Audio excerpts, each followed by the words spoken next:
Hello, friends. It's Sam Chaney reporting for Weaponized News. Today, August 13th, 2026. Thank you for joining us on this Thursday edition of Weaponized News. And I forgot to click the, see if I can add it now. Maybe it'll let me. No, it's not going to let me. So we're not doing the phone streaming on the YouTube. I forgot to click the button. Apologies there for those listeners on the phone stream. All right, what a chaotic intro here. We got Ruckus on the line, so I'm not gonna mess around too much on the intros. We have some striking images from yesterday's eclipse, solar eclipse. We'll play. Iran war day 166. What do you even say at this point? Just beyond the pale of ridiculous. We'll do the roundup on the Iran war, where we're at. Big report out of HHS, wolves in white coats, about profiteering off youth, transgender surgery. We'll take a look at those reports. Bunch of economic news. A little bit of Epstein news, geopolitical news per usual. They are systematically burning down southern Lebanon, a la arson. We'll take a look at that. The genocide in Gaza continues as per usual. And the curious case, what do you do with the drunken Hegseth, Secretary of War, Pete Hegseth, have little hat security detail down there in Panama for Panamax 2026. We have a bunch of triggering antiseptic on top of antiseptic by septics who are not septics. So we'll cover all of that. I know it's very confusing as it's designed to be. Let's get to this day in history. For you. On this day of August 13th, we go back to the year 1521. Spanish conquistadors, led by Cortez, capture Aztec emperor and bring the Aztec Empire to an end. On this day, 1553. On this day in 1553, Michael Servetus is arrested. Spanish theologian and physician Michael Servetus is arrested as a heretic in Geneva, put on trial the next day, eventually found guilty of heresy, and burned at the stake to death. On this day, 1792, French royals imprisoned, revolutionaries imprison French royals, including Marie Antoinette. 1889, on this day, William Gray of Hartford, Connecticut, patents the coin-operated telephone, the last escape from the Matrix, and now they've taken all of the exits away. So, have you guys ever seen lately? I don't think there are any more coin-operated payphones out there, are there? I've seen a bunch of decommissioned, graffitied, vandalized ones, but none actually in operating order.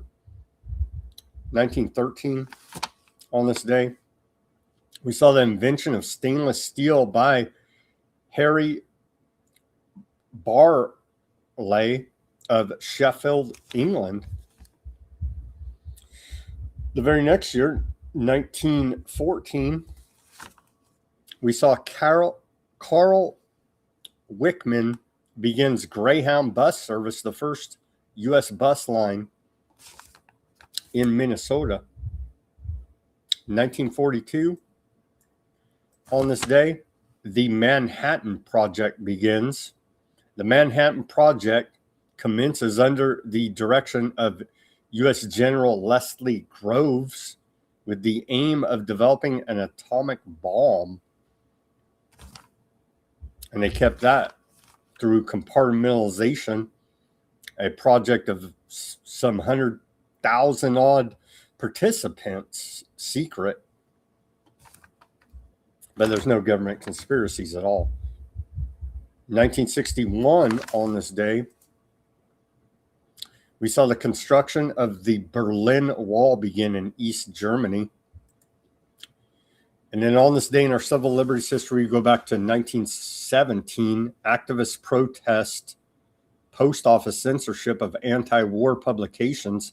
A group of prominent New Yorkers, including attorney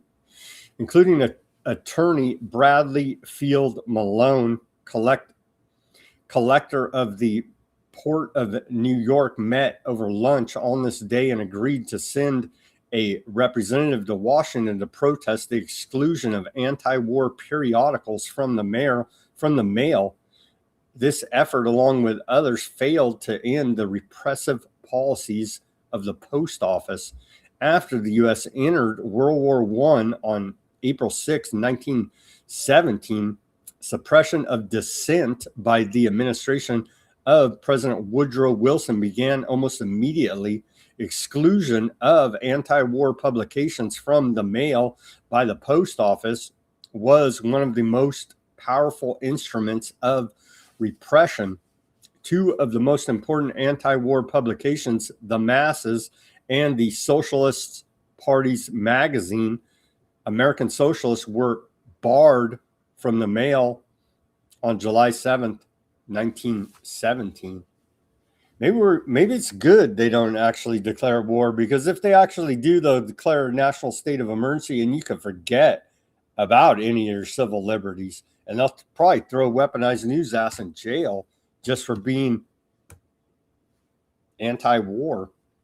I'm telling you, man, it's already happened once in this country. Couldn't happen here. It's already happened, brother, long time ago. The tyranny is here and has been for a very long time. And with that, here's our segue. Some striking images from yesterday's solar eclipse. The first one, this very short image of the plane flying across it. Quite an image there. And now we have the skateboarder for Ruckus. I know he's a skateboard enthusiast. And I think we're not going to play the audio here because they got some background music. And man, do they love to tag copyright. So no audio on this, but quite a striking image. The crowd is cheering a little bit. And then they play some music here. But this right here, when they get it in slow-mo, pretty epic, man.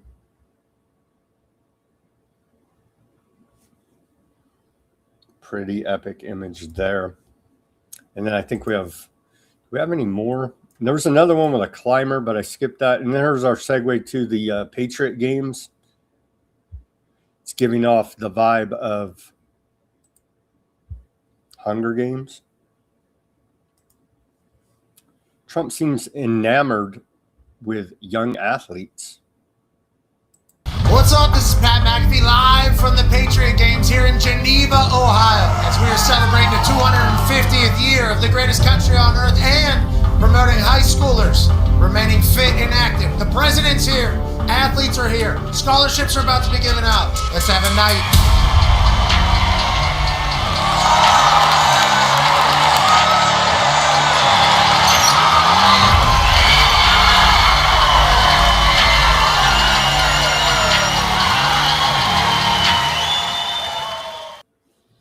And for those interested, that's going to be broadcast live tonight on ABC.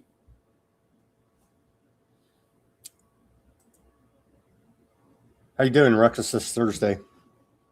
Well, I'm sad that I might miss the Patriot games because I'm on air with you, bro. Is it okay if I bounce early? I don't want to miss that. It's all right. It's all right. I understand. I'm a huge fan of these gladiator-style bread and circus. Yeah, this is garbage. How silly! It does not give me the Hunger Games vibes. It throws up. I mean, it looks really cheesy, especially that stupid sign logo thing that they got going on. It looks like they hired a kid off of like Fiverr to make the logo with ChatGPT or something. It's terrible. It's so cheesy. It's just like everything coming out of this White House, especially for the 250 celebration. Yeah, that's so cheesy. I'm not alone here. I'm sure other designers out there. Hit me up. Let me know. Send me an email. But yeah, it looks terrible. It's garbage. Oh, man. We got some 33 columns here for you, Ruckus. Trump approval falls to a record low, 33% amid war on Iran and affordability concerns. U.S. President Donald Trump's approval rating fell further this week, continuing a broader decline in support as the U.S. war on Iran persists and concerns over the cost of living grow ahead of November's midterm elections. A new Economist YouGov poll published Monday found that 33% of respondents approve of Trump's performance as president, while 62% disapprove. So I guess those are all communists, right? Well, I mean, this is why I don't like these polls and surveys. They could have asked 10 people, and it's like 3 people, and they're like, oh, 33. I don't know, man. Sometimes 33 is just 1/3, you know what I mean?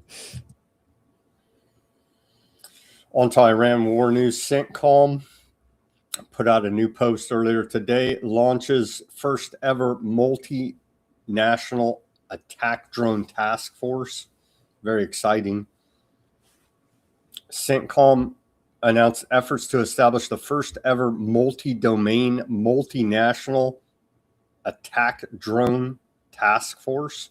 The unit, called Task Force Falcon Strike, will employ one-way attack drones consisting of unmanned systems from above, on, and below the sea, operated by military support staff from the United States and regional partners. They put above and below in their statement.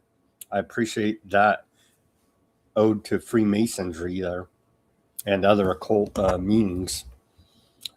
Falcon Strike's launch occurs 9 months after CENTCOM established Task Force Scorpion Strike, the U.S. military's first dedicated one-way attack drone squadron in the Middle East. So we now have these suicide attack drones. They're going to roll out a little bit late in this war, but very exciting, Ruckus. Oh, no, it's not exciting at all. Here's the infographic from CENTCOM. Task Force Falcon Strike one-way attack drones operating above, on, and below the sea. As above, so below. CENTCOM is officially inviting regional partners. Working alongside international partners will scale attack drone capabilities across the Middle East. And you can see right there, as above, so below.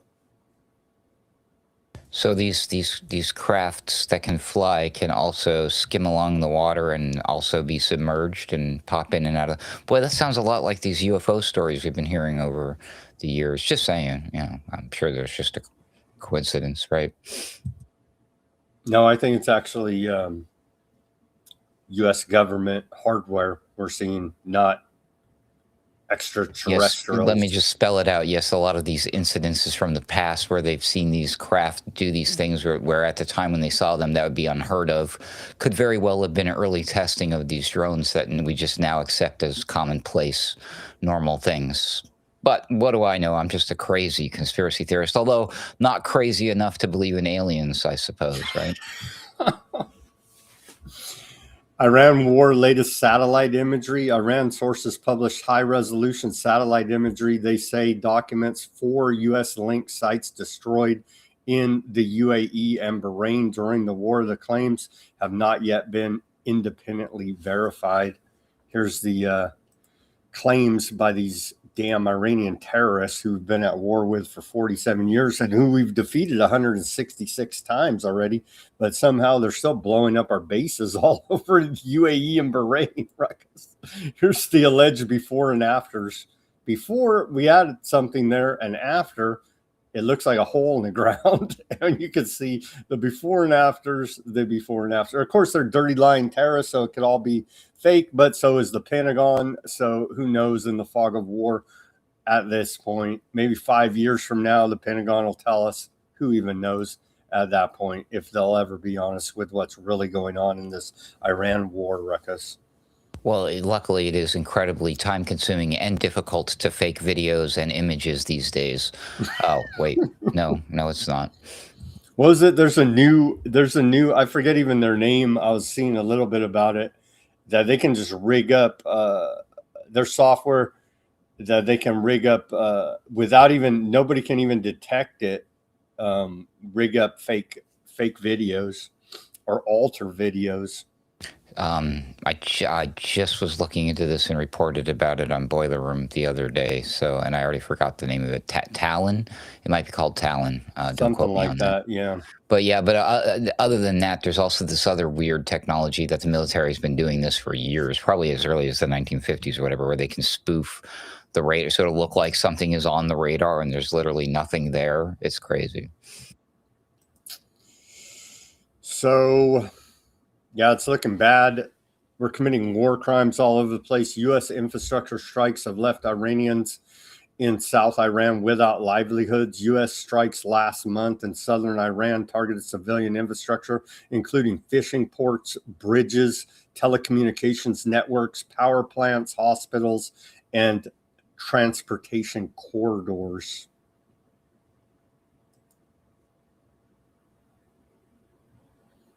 U.S. military losses, according to the Washington Compost, at least 45 MQ-9 Reaper drones equal to $1.3 billion during the Iran war, or roughly 25% of our entire fleet of MQ-9 Reaper drones. We're running low on the Reapers? 25% of the fleet have been destroyed, according to the Washington Compost. These bad boys right here. Well, this is me playing the world's smallest violin. Iran warns any U.S. move on the Strait of Hormuz will meet a crushing response. It's this guy. He's always all pissed off, this Iranian dude. I'm surprised they haven't whacked this guy. But that dude, he's the one saying it, their spokesman. He's always all pissed off, yelling.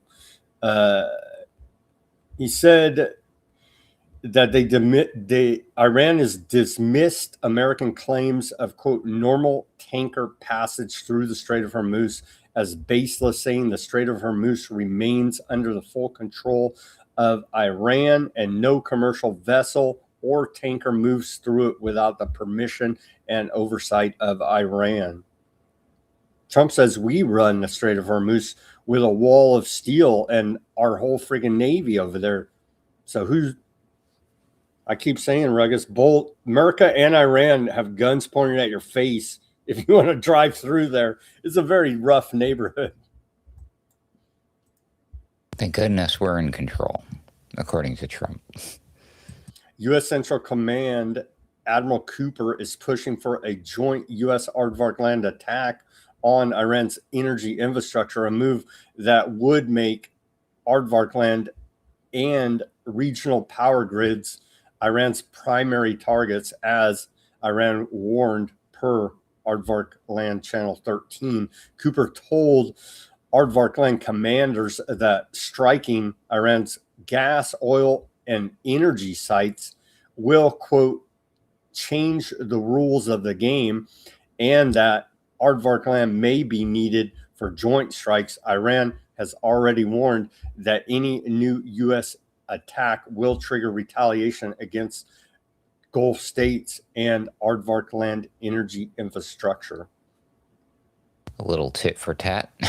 We haven't blown up enough energy infrastructure yet, apparently, according Well, to I US. mean, by the way, when did this become so normalized? That I have a huge problem with this kind of stuff. I mean, it wasn't that long ago we were outraged about the possibility of starting World War III by allowing Ukraine to do strikes against civilian infrastructure or long range this and that, and it's just like whatever.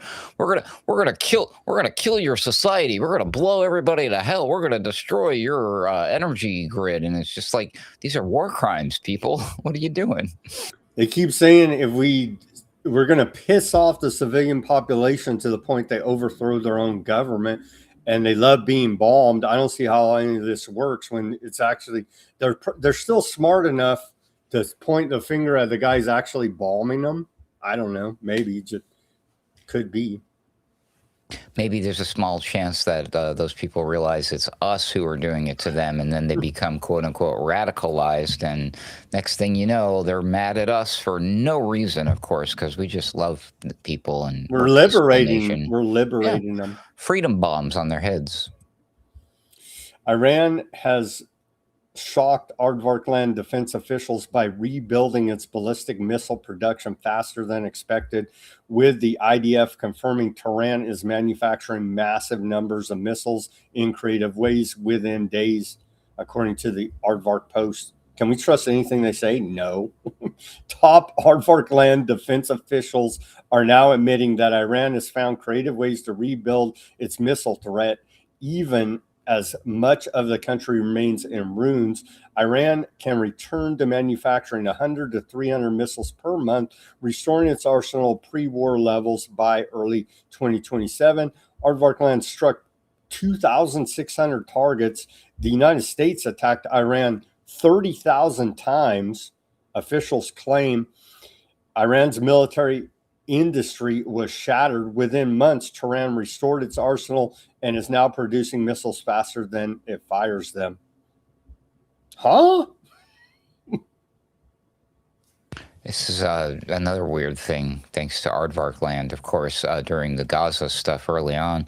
They'd be like what we would refer to as overkill. They'd be like sending in like the missiles into the tents kind of thing, right? You'd be like, well, wait a minute. They're like, no, we got to do this because they're a threat. They have to always justify that they're a continuous threat in order to continue the action against them, militarily speaking, allegedly. That's the way this is supposed to go, or usually, right? So it's like very strange that now like the president is like, oh yeah, no, we beat them. And Israel is like, oh no, you didn't. They're still a threat. And Iran is also still, hey, we're still a threat. And everyone else is like, hey, yo, they're still a threat. So for once, everybody's kind of on the same narrative as Israel here, that Iran is quote unquote still a threat, but not necessarily a threat. Let me correct myself. Obviously, they're capable of defending themselves or, continuing in this conflict, which they did not start. Who started this war, Sam? They started it 47 years ago, I'm told. No, let's be honest here. We started it. We bombed a bunch of schools. Killed their kids. leader. Yeah. We killed their supreme leader, man. There's that too, yeah. So I mean, it's not like we're completely like, oh, we were just minding our own business, la la la la la, and this all happened out of nowhere, right?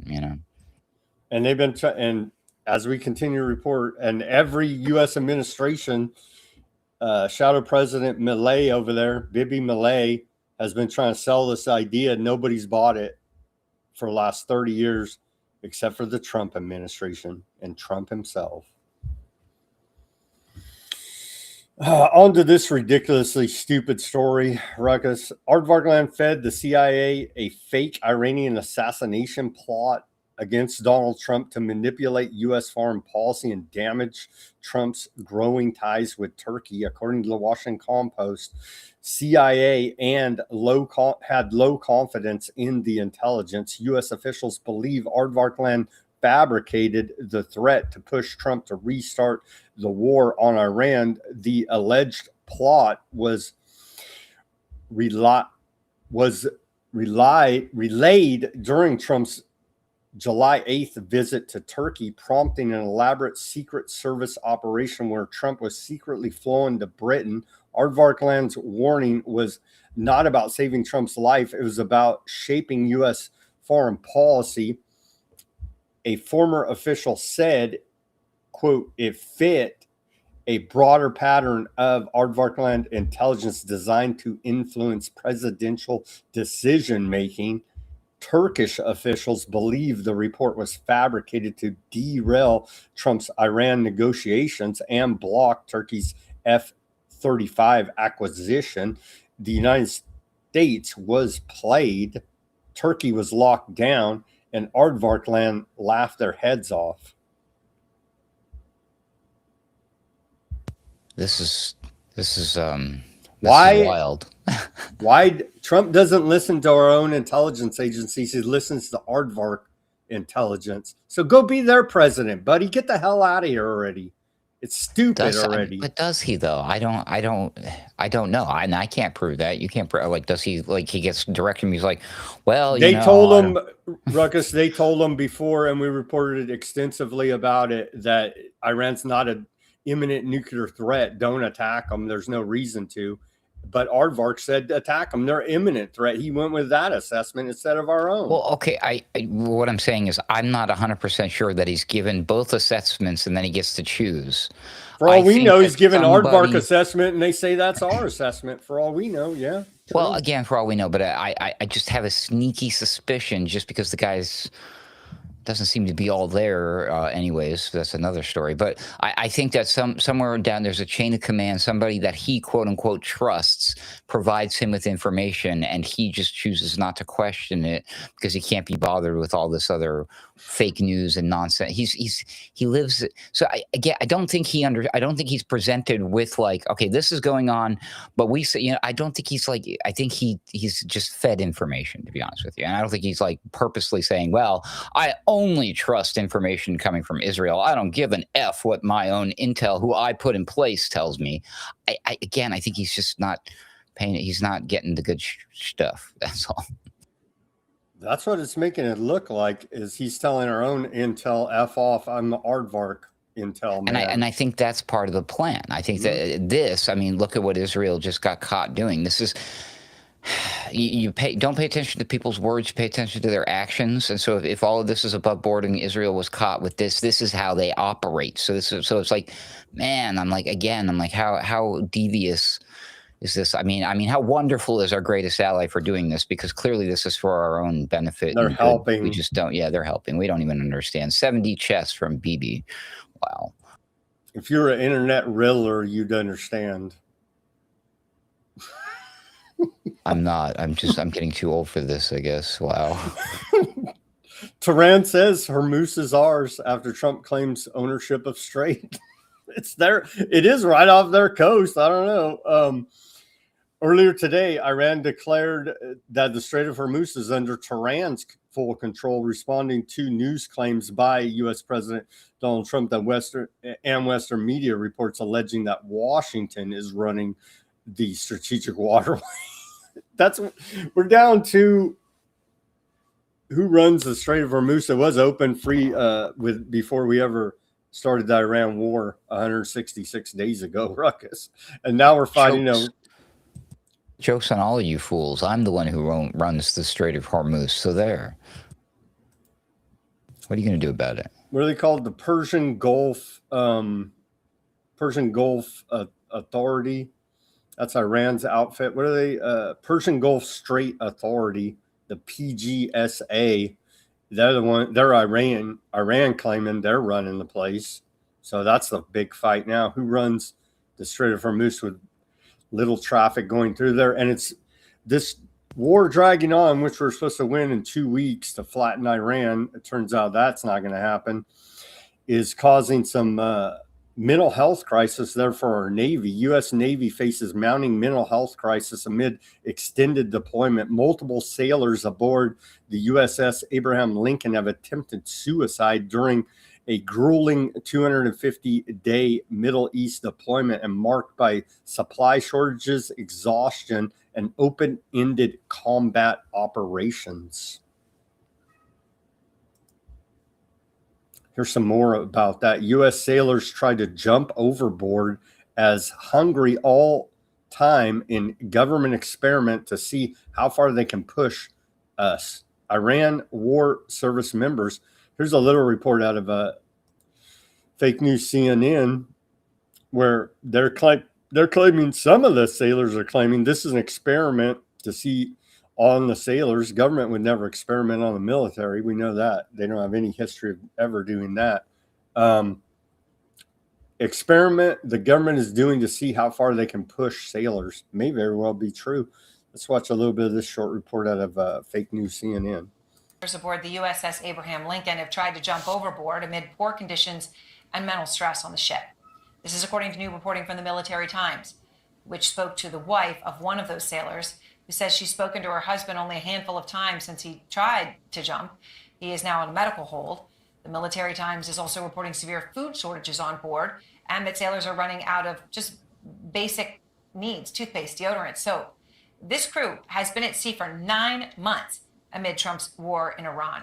That includes 250 consecutive days without setting foot on land. 250 consecutive days. That is a record.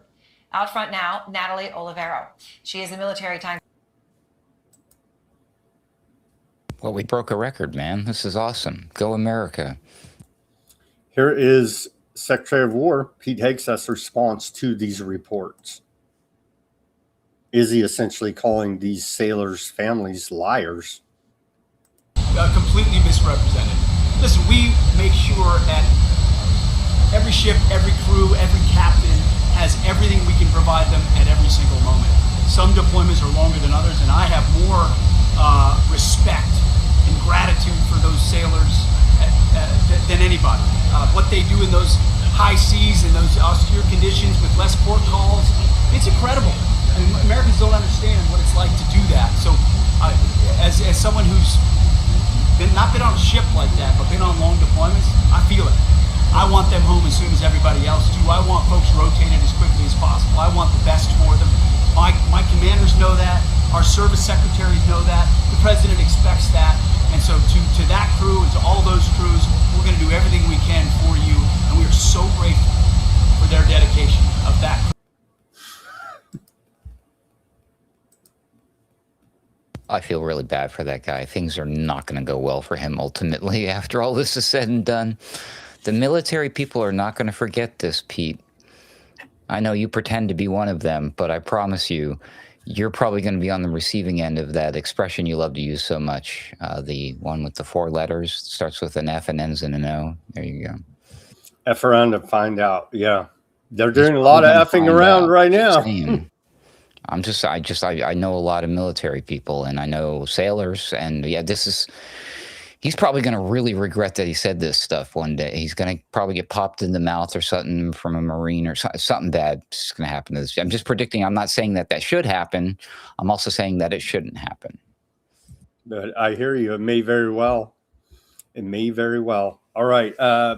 We'll come back to more of Iran, Middle East, and the geopolitical section of the show. On to this big report out of HHS. Wolves in white coats, Ruckus. Are we allowed to say this? I don't know. It's right from the government. Right there from HHS. Wolves in white coats. They put together this big report, 64 pages. I'll post it on Weaponized News Substack, the link for those interested. And what is this about? This is about wolves in white coats, how doctors and hospitals pushed and profited from the fraud of gender medicine, in a commissioned HHS report released today, examining how pediatric gender medicine expanded rapidly in the late 2010s and early 2020s. Its focus on financial incentives, potential insurance coding irregularities, institutional and federal policy drivers, professional society influence, and patient-parent accounts of harm from puberty blockers, cross-sex hormones, and surgeries on minors. The report argues that healthy children expressing sex-related distress were converted into long-term medical patients, generating recurring revenue in endocrinology visits, labs, prescriptions, surgeries, and lifelong follow-up visits. It presents claims, data analysis, whistleblower accounts, hospital examples, and firsthand stories as evidence of profit motives, ideological pressure, and possible fraudulent medical billing. It also details Biden-era federal promotion of access and coverage with later Trump administration reversals and referrals of identified facilities to the DOJ and HHS Office of Inspector General for potential federal law violations. Want to hear more? Not exactly.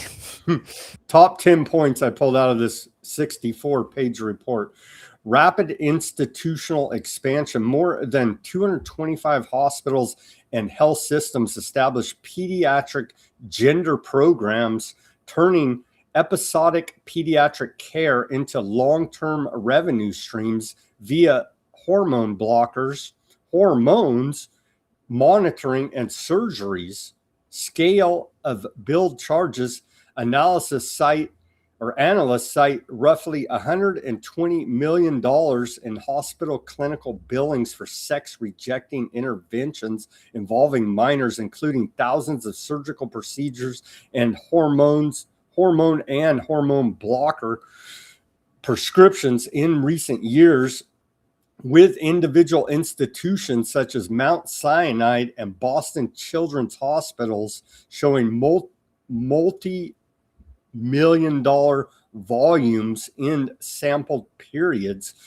Suspicious diagnostic coding volume, nearly $50 million in puberty blocker claims for ages 19 to 17 under endocrine disorder is how they were coding it to get paid through the medical billing insurance reimbursement programs, and nearly $11 million for 13 through 17 puberty blockers coded. Patterns in the report say merit investigation for possible miscoding to secure a payment. Captive patient financial model. Once medicalized, minors become chronic patients requiring extensive ongoing care into adulthood. Lifetime cost estimates far exceed typical pediatric spending and create strong institutional incentives to go about convincing minors they need to have sex changes. Pretty amazing here now, Ruckus coming. So they're saying, shocking, that hospitals knowingly pushed transgender treatment and surgeries on minors to profit. Hello, is this thing on? I have one word for everybody. Duh. This is another one of these things where they try to like, oh, look, we're doing the right thing by exposing the fraud and the corruption and the crimes with this fancy reports and these websites and these. Nobody's going to prison. Nobody's going to jail. Nobody's going to get caught. Nothing's going to stop. Nothing's going to change. No, like actual justice or compensation for the lives that were ruined as the end result of these practices. You know what I mean? Like, so it's like, what's the point of all this, really? You know what I mean? Yay, we're winning, right? Maha #winning. I did see some more artificial dyes removed. So the full report, executive summary, and related materials are available at Weaponized News. And HHS, of course, they're the ones that commissioned this report. Claims of fraud remain allegations requiring investigation. Coding patterns alone do not prove individual intent or knowledge in every instance. The document prioritizes financial coding and institutional drivers while elevating patient harm narratives and calling for enforcement and policy change to protect minors. So they'll go after the little guys. They'll go after the people and the things involved. Oh, miscoding this and doing that. You know what I mean? Rather than attacking the actual issue and the elephants in the room. You know what I mean? As usual, again. All these doctors profiteering handsomely off of this are still And they practicing. would, like, this is just one of a million different little niche cottage industries they got going on. We could talk about organ harvesting. Oh, that's next. That was a good segue. Oh, there you go. See, we didn't even prep for this show. Ruckus Never do. Ruckus knows the segues here. So great segue. Organ harvesting. Here's Bobby Kennedy Jr. talking about it on a recent show he was on. What show is this? Net Positive with John Christ. And here is Bobby Kennedy Jr. talking about an organ procurement organization that was stealing people's organs in Kentucky. I wonder if anybody will ever get in trouble for that. Probably not. Let's hear a little bit from HHS Secretary Bobby Kennedy Jr. about organ harvesting. Very present. Yeah, I mean, and then I try to travel to different parts of the country. Like I was in Kentucky. Kentucky, there is an organ procurement organization yesterday that we decertified. So they were, they're supposed to get people kidneys and livers, etc., from donors and give them to people who are entitled to them. And they were doing horrible stuff and breaking a lot of laws. There were literally people waking up on the operating table about to have their organs removed, and they weren't dead. And one of them came to a press conference. Yep. But I, try to go to where people are and talk to them and, and communicate to them about what we're doing and really. That's a problem. They're harvesting alive people's organs, telling their family they're brain dead. You think it's a problem? Will someone get in trouble for this, Ruckus? Jesus. I don't see a problem here. What's the issue?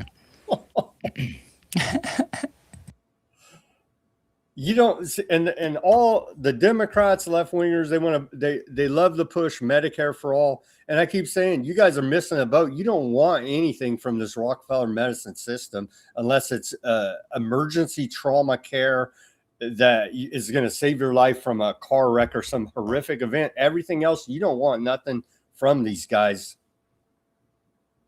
And normally in that instance, I would ask somebody to take me to a veterinarian, but now I'm on the fence about that. Right. Oh, man. It's insane. I reported on this yesterday, Ruckus. What's your take on a bunch of conspiracy indictments coming down on the Southern Poverty Law Center? What do you make of this? Former chief financial officer yesterday was indicted on wire fraud conspiracy, a bunch of other conspiracy charges there out of the Southern Poverty Law Center. Conspiracy? Mm-hmm. Like real conspiracy? That's what the federal indictment said, yeah. Oh, cool. What do you make of it, though?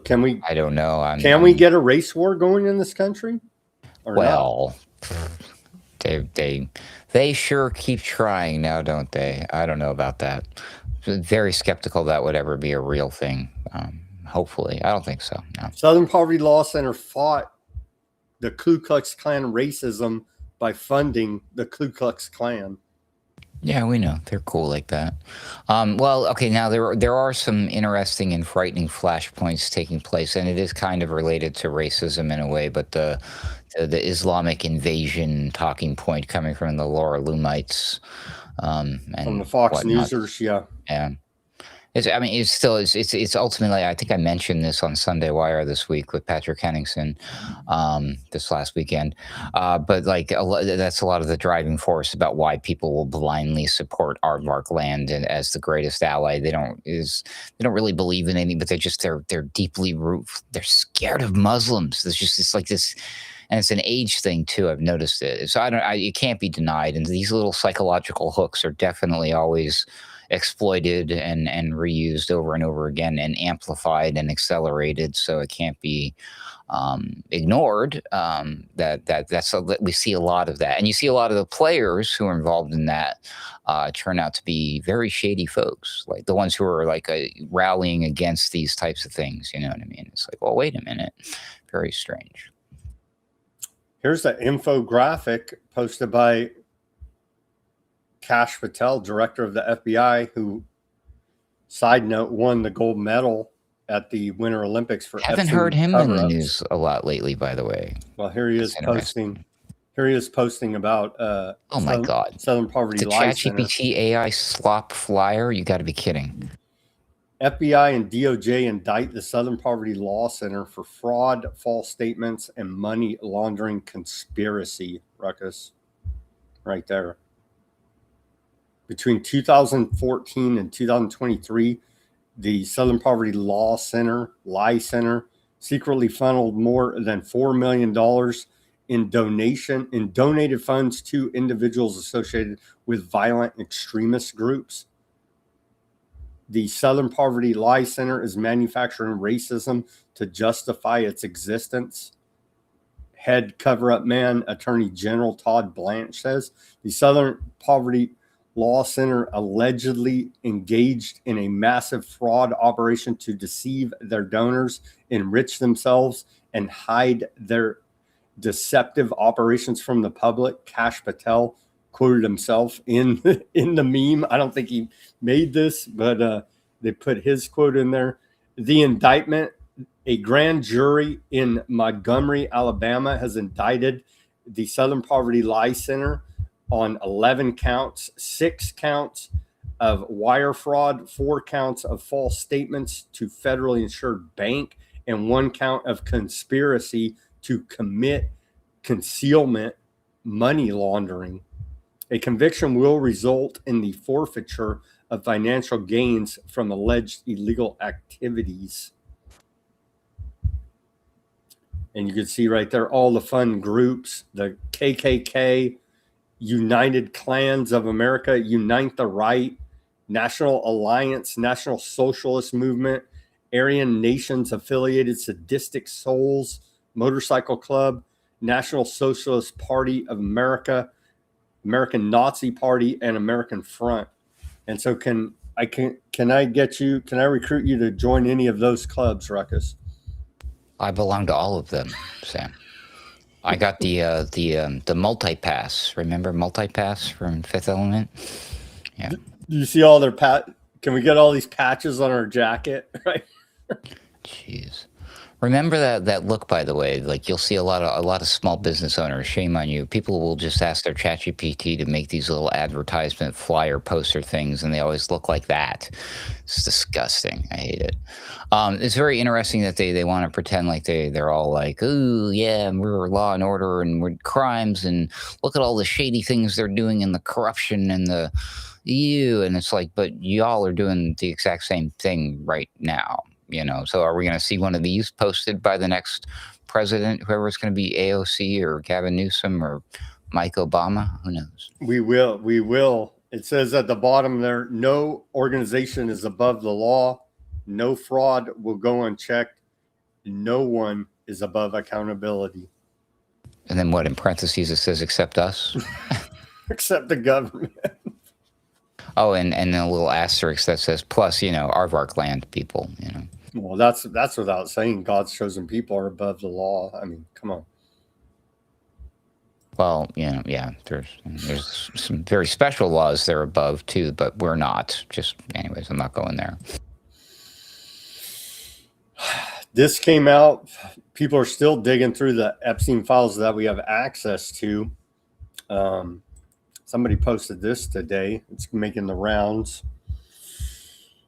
Jeffrey Epstein, my testimony places Donald J. Trump as a person involved in the selling of young women to the sex trafficking of Jeffrey Epstein. And here's the whole from the Epstein files. Here's the whole letter, but specifically mentioning Trump right there. And you can see the file right there for anybody that wants to reference it and read through this handwritten. And people, some of the commenters I've seen on these posts are saying, well, they fired everybody at the DOJ that knows how to read cursive and all the redactions that cover up Trump. And that's how this one slipped through the cracks. And it's just accusations now, but you would think somehow, some way, because we're a law and order country and all that, they would follow up at the FBI and investigating these outrageous claims against Donald Trump as being part of Epstein trafficking network, but they always just seem to wind up in the garbage. He's been completely exonerated, Sam. By himself. The only one exonerated him is himself. Doesn't that count? I guess if you're president, but power of the pen or something. We just had the FBI tell us that no one is above accountability except for us. Yeah, maybe we can. Yeah, well, we'll get to adding that. I guess they got to edit their little infographic meme there. What about this crazy one? And I think he's another trafficker, just like Epstein. This report I saw making the rounds. Hugh Hefner of Playboy fame, who is alleged to have freaking underground tunnels at his Playboy mansion in Hollywood, linking up all this weird stuff going on there. Hugh Hefner reported Epstein to the FBI for alleged rape of Playboy playmate, and the FBI took that report and threw it in the garbage and laughed. What do we make of that? Really? They threw it in the garbage. Well, no follow-up. I mean, essentially, yeah. No follow-up. There's probably no there. I mean, Hugh Hefner, he's an eccentric dude. He wears pajamas all day long, Sam, you know. Hugh Hefner reportedly notified the FBI that a Playboy playmate was sexually abused and trafficked by Epstein. Court records state that Hefner was told by then Playboy playmate Andra Christensen in 2005 that she was an Epstein survivor and requested the Playboy founder call the FBI, arguing he would have more status with the authorities than her. FBI didn't investigate Hefner's Epstein report for 15 years. Court documents show. They threw it in the garbage, basically. What it doesn't show is it doesn't show the reason, because what if maybe Hefner can't file it on the person's behalf when they tried to have her do it. She refused. I don't know the whole story, but I mean, there could be 100 different reasons why, but yeah, again, but we don't get the answers. I want the full transparency. If they're not going to follow through on something, explain your reasoning. There had to have been a reasoning. They usually give us a reason rather than just like, so why do they just leave us to our own imagination? Oh, maybe that's the point right there.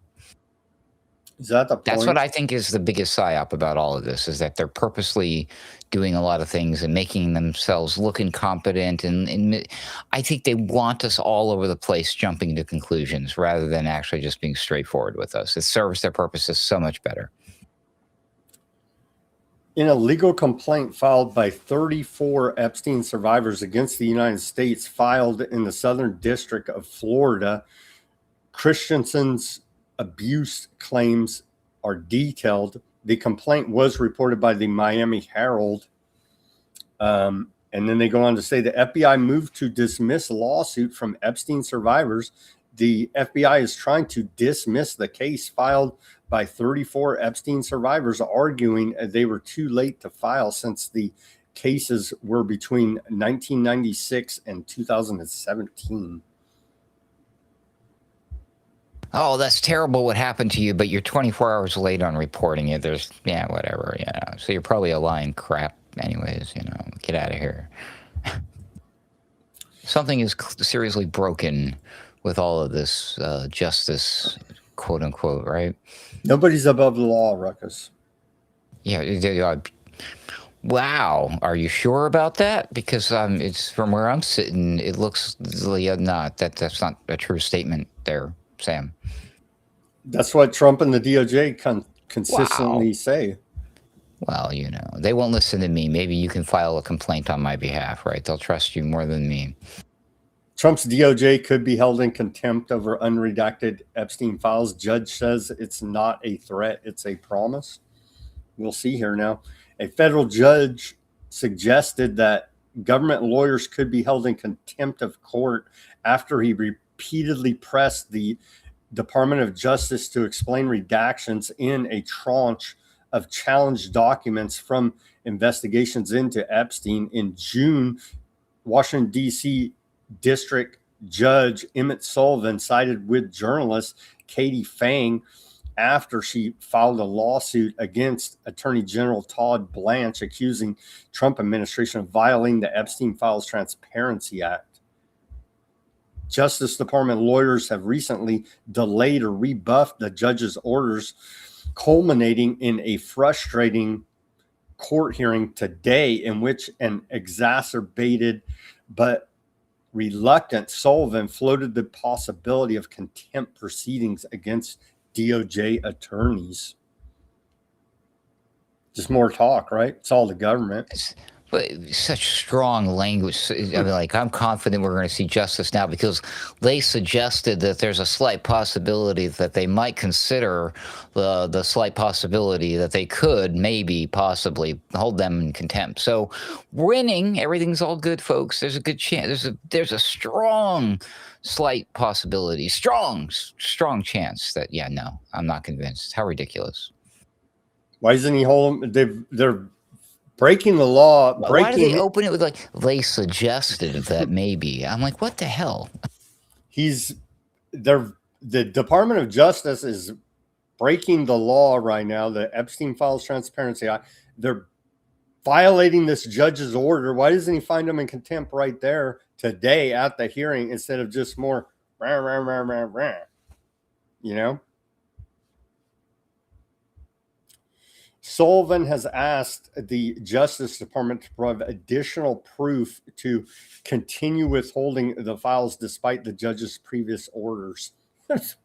So like the DOJ is laughing at this judge basically because he keeps giving them more chances. Bro, you gotta bring down the hammer of justice on them. But I don't see that actually happening. The judge doesn't know that that nobody's above the law. He doesn't get it. He's a communist, Sam. Judge Sullivan said the public has a right to know what the hell is going on in this case. The victims have a right to know. The public deserves to know. Straight up classic communist line right there. The Justice Department says it has never knowingly violated, nor has it ever acknowledged violating the law which compelled the release of the files, the Epstein Files Transparency Act. See, they know nothing, and I believe them. How well does that work for us when we say, I'm sorry, officer, I didn't know the law? You may get shot in the face and your dog too. We're shocked by these gloves things, right? Ridiculous. So the saga continues here, Ruckus. And then here's AI video we needed before the commercial break. This is AI. Don't get too upset and triggered, but this may very well be close to the truth. Trump, Epstein, AI mashup from Where Forbidden on the X.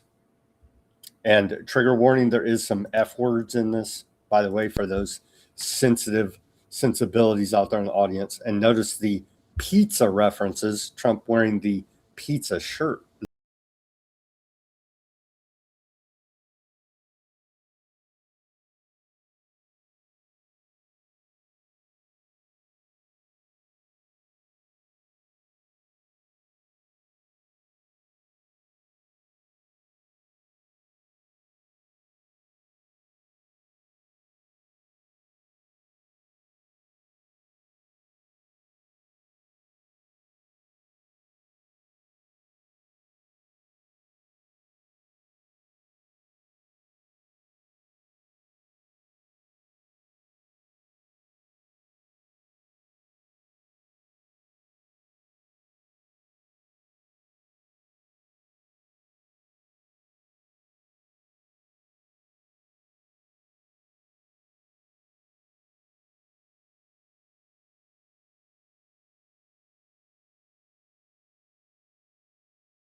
Let's fuck him.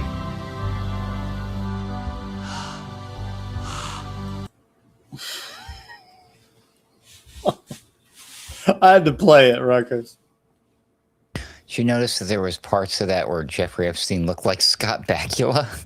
A little bit. Very weird stuff. Yeah. I guess the AI is not quite ready for prime time, or the person using the AI is not all right in the head. I don't know. Okay, let's take our live commercial break. Thank you, everybody, for joining us on this Thursday edition of Weaponized News. Everybody go to weaponizednews.com/shop. We have the stickers over there, the holograph sticker, the white background sticker, and the clear background sticker. Weaponizednews.com/shop. Get yourself some stickers, baseball caps, t-shirts, coffee mugs, shot glasses, as this show's known to induce heavy bouts of drinking. Weaponizednews.com/shop.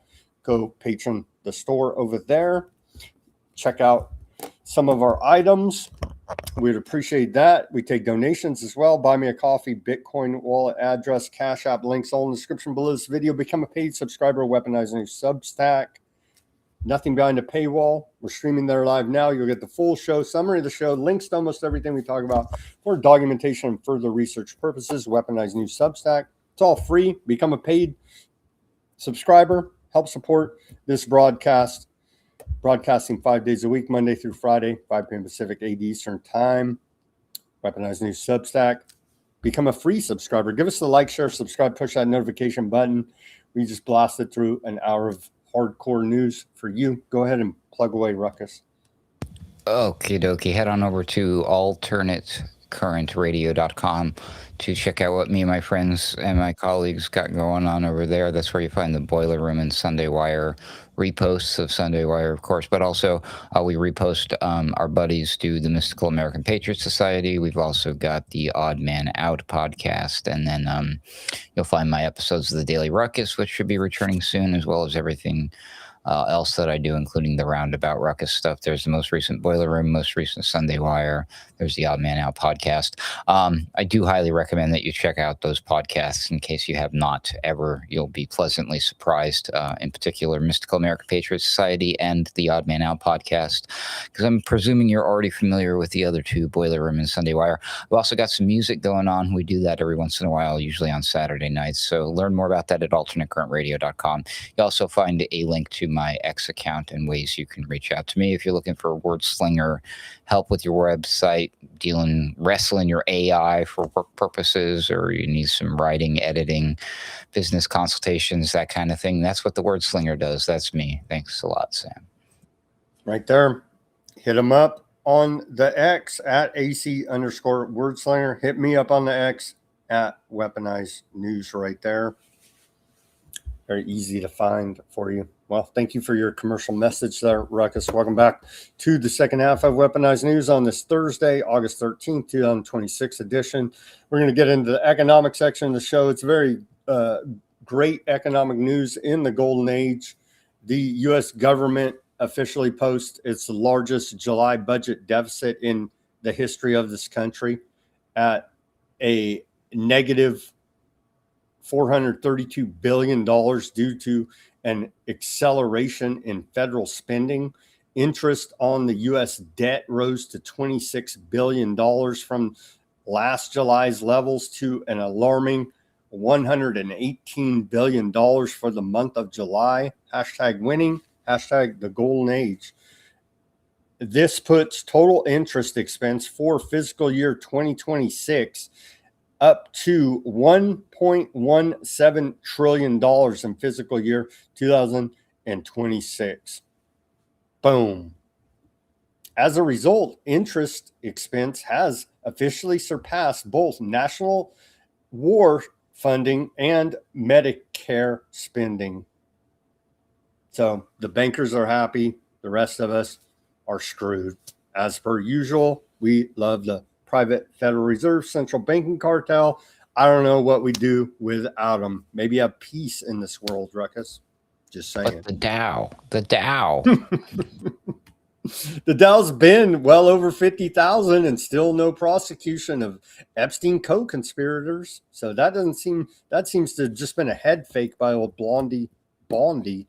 We're losing the blondes now in the Trump administration. Levitt, we lost her yesterday, Ruckus. I know you're mourning her. Ignore the panicans and trust in President Trump. We're not going to get to see her hot lips lie to us anymore. I always mourn the loss of the female press secretaries every time.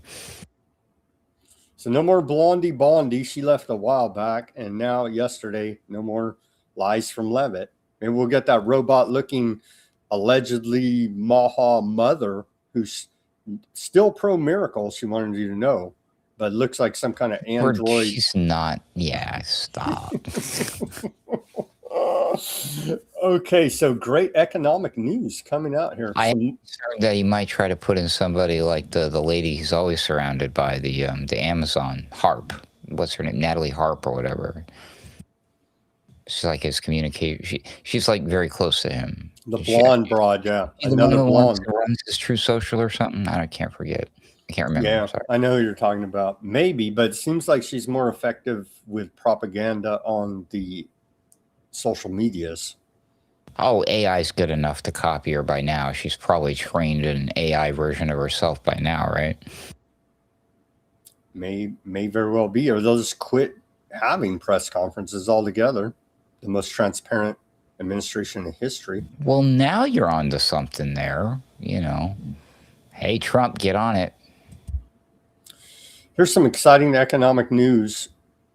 Estimated annualized interest expense on U.S. federal debt is up to a record 1.38 trillion with a T. 1.38 trillion annualized debt. That's just interest on the debt. Trillion with a T as opposed to with a CH, right? This is equivalent to 4.2% of U.S. GDP, the highest percentage since 1997. By comparison, this figure stood at 2.3% in Q4 of 2020. Annualized interest expense has surged $900 billion plus to nearly 200% plus over the last 5 years, raising at an average annual rate of 24% plus. Again, we continue to report here at Weaponized News. None of this is sustainable. The dollar is still the world's reserve currency, but at some point in time of the banker's choosing, investors in the debt that finance this whole thing, U.S. Treasuries, are going to decide the risk is too great for the return and stop buying. At some point, it's going to happen, Ruckus. Musical chairs, anybody? As long as we keep going like this and there's no indication Congress, the executive branch, the Federal Reserve, anybody even gives a damn at this point. Trump did say we have to go through a little bit of pain, right? The cost of servicing U.S. federal debt has never been higher. The freaking, look at the chart. It almost goes straight up. I mean, this is so ridiculous. Like, you're drunken Hague's sailors. None of these people should be in charge of anything. Look at this. Cost of service. This is interest on the debt. It's freaking ridiculous. Not sustainable at all. Went vertical. Maybe AI and robots can get us out of this mess. That's crazy. Look at that. It went vertical during Biden, and then Trump got in to save the world, and it's still going vertical. So there you go. It is crazy looking at that chart. Like, this is not sustainable. Thankfully, well, they know that as the world reserve currency, there's no other option out there for now. We keep hearing BRICS is working on it. That's not going to help us. That's going to hurt us even worse. When adjusted for inflation, the real hourly wages of U.S. workers have decreased since last summer, comparing to last summer. Here's a big one, or a couple big reports here, Ruckus, to get into the nitty-gritty details of it. Out of Bloomberg, U.S. set to pay most for 30-year treasury bonds in quarter of a century. It's getting more expensive to sell the debt. The $30 trillion treasury market is facing a painful reckoning. How raising yields could squeeze your portfolio. Report out of Market Watch. They did a big report. Let me try to blast through this for you. Top 10 points. The $30 trillion U.S. Treasury market faces a dangerous reckoning, long viewed as the bedrock of the global financial system. The market is under pressure from a perfect storm of rising risks.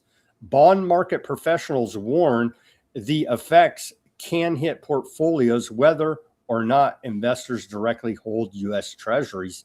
30-year yields hit multi-year highs on July 31st, 2026, just last month, about 2 weeks back.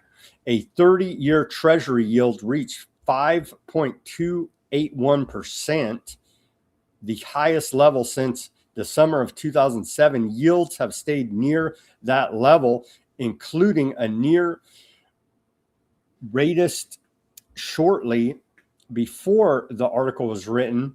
As of the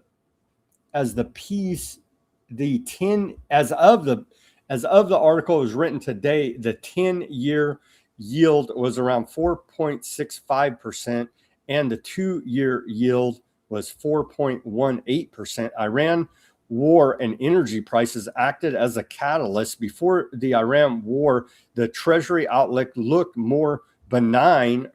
Rising crude oil prices from the war pushed yields higher in lockstep by reigniting inflation fears. Expanding term premium is a durable driver. Multiple structural forces are pushing the long end higher, according to Morgan Stanley and a bunch of these other bankers. They are citing in this article. They list key pressures: massive deficit spending at home, domestically, and abroad, heavy war spending in Europe and Japan, and hyperscaler mega cap debt flooding the market as big tech firms issue bonds to fund AI data center buildouts. Yields are rising in bond markets globally, not just in the U.S. Foreign demand has structurally weakened. Foreign ownership of U.S. Treasuries has fallen from roughly 33% to 23% over the past decade, with less official buying by governments. That's your institutional investors that you always hear them talk about. So we're down to 23% of governments buying our debt here now. Corporate issuance is crowding out U.S. Treasuries. A flood of investment-grade corporate bonds, especially from AI-focused hyperscalers, is competing with long-term Treasuries for capital, adding an upward pressure on yields alongside higher global bond yields and fiscal worries. Fed credit and geopolitical uncertainties are amplifying risks. Portfolio and economic spillover effect are already visible. Higher long-end yields raise the discount rate applied to future earnings, compressing equity valuations and increasing borrowing costs for mortgages, car loans, and corporations. They're increasing the cost of money here now with flooding the market with all of this debt. Essentially here, Ruckus is trying to strip out the financial lingos there. So you're excited about your economic future? Well, I'm not an economist or anything, so, but should I be concerned? I mean, what, me worry? Yeah, no, this is all bad stuff. And, all of this stuff that's happening right now with the supply chain and the oil and the Strait of Hormuz, and now that other one, the Bin Al, what's the other one? Yeah, abadabadoo. Abadabadoo, the Houthi one. This isn't helping. You know what I mean? This is Just all not going to end well. And how long can this guy? I wonder. I wake up every day and I'm like, is today the day where like everything I own is worthless? Yet I'm like, yet. I mean, it's like it's not like it's not going to happen. It's like, when is it going to happen? That sucks. You know what I mean? Here's some good news for you. We can feel confident please. in OpenAI. Their head of ethics just quit the company. Well, that's a good sign, right? What the hell? Following a growing string of high-profile departures, OpenAI has lost its head of ethics at arguably the worst time possible. Financial Times reports Chloe Bacalar left her post as the AI ethics lead late last month, less than a year after joining the company and without any accompanying announcement. Interestingly, her LinkedIn still claims she's employed at the firm. There currently is no replacement lined up, suggesting shifting priorities at the company. According to Financial Times sources, she was the only remaining dedicated ethicist at the company. But didn't we learn during the bad times having ethics is a conspiracy theory? This is crazy. I'm like, wow. Anyways, this can't be real. They have no ethicists now at OpenAI. I make these comments to myself and occasionally on shows that these people literally act as if they have no morals or ethics, and they quite literally don't. I'm like, you can't make this up. This is insane. But we're just going to keep doing this? I don't get it. This is wild, man. I do not. That's not good news. You lied to me. There has to be some bigger agenda, because how does any responsible financial institution look at OpenAI and say, let's give you another couple $2 billion. You have no ethics department now. You guys seem like righteous businessmen. Like, what the? Come on, man. What planet are we on? They're doing it with each other. They keep giving each other the money. It's the circular funding, plus anything that would appear outside of their little circle is not really outside of a circle, because these people rub elbows and possibly other appendages at the secret societies, the Bilderbergs, the Freemasonry stuff. You know what I mean? So it goes on, and it's a real thing. And this is how that stuff works, is because it's just like people know people, and they're like, this is how the sleazy people get the contracts for the reflecting pool. You know what I mean? They all hang out in the clubs together, or they hang out in clubs with somebody's relative who say, hey, I got a nephew who needs a favor. You need to award him this contract. You need to do this. And it's all stems to. So like, yes, there's a lot of these conspiracies that go on with these clubs, but it may not necessarily be like literally like Satan's there. Like, okay, here's your marching orders here. It just happens. It's just, but Carlin was right. There's a big club and we ain't in it. Thank God. Maybe you'll appreciate back to the whole nobody's above the law and order, all this bullshit that they keep pumping. Well, it depends on who you know. See, great segue here. It seems like Bill Gates' daughter may be in serious legal trouble. Have you heard about this one, Ruckus? No, I have not, actually. Bill Gates' daughter could be facing a maximum penalty of up to 20 years in prison, plus fines and restitution. Turns out she's running a giant scam, just like, her dad's a great philanthropist that saved her life during the bad time as the world's doctor. Anyway, but he was caught up with Epstein. Gates Foundation did an internal investigation of the 30-plus meetings Bill and Jeffrey Epstein had together and found no wrongdoing. So we should accept that and move forward here. Now, he did give like $500+ million to science to make up for government cuts. That was announced yesterday. So back to his daughter here, though, now. Bill Gates' 23-year-old daughter, Phoebe Gates, is the final boss of all Nepo babies due to her zillionaire dad. But she's long insisted that her e-commerce startup, Phila, will succeed with no ties to my privilege or my last name. That's quoting her. The goal just got harder than ever with the revelation that FIA, I guess is how you pronounce it, PHIA, FIA, has been taking credit for sales it didn't drive, a practice that could land her in serious legal jeopardy. Now that damning internal Slack channel messages obtained by Bloomberg suggest that both Gates and fellow co-founder Sophia Kaina knew they were involved in the scheme for at least 7 months. Cookie stuffing, Ruckus, is a deceptive tactic in online marketing in which affiliates marketers who drive traffic to brands and take a cut from sales encourage consumers to buy products by crafting special links which are stuffed with cookies to track how the consumer was originally referred to the site.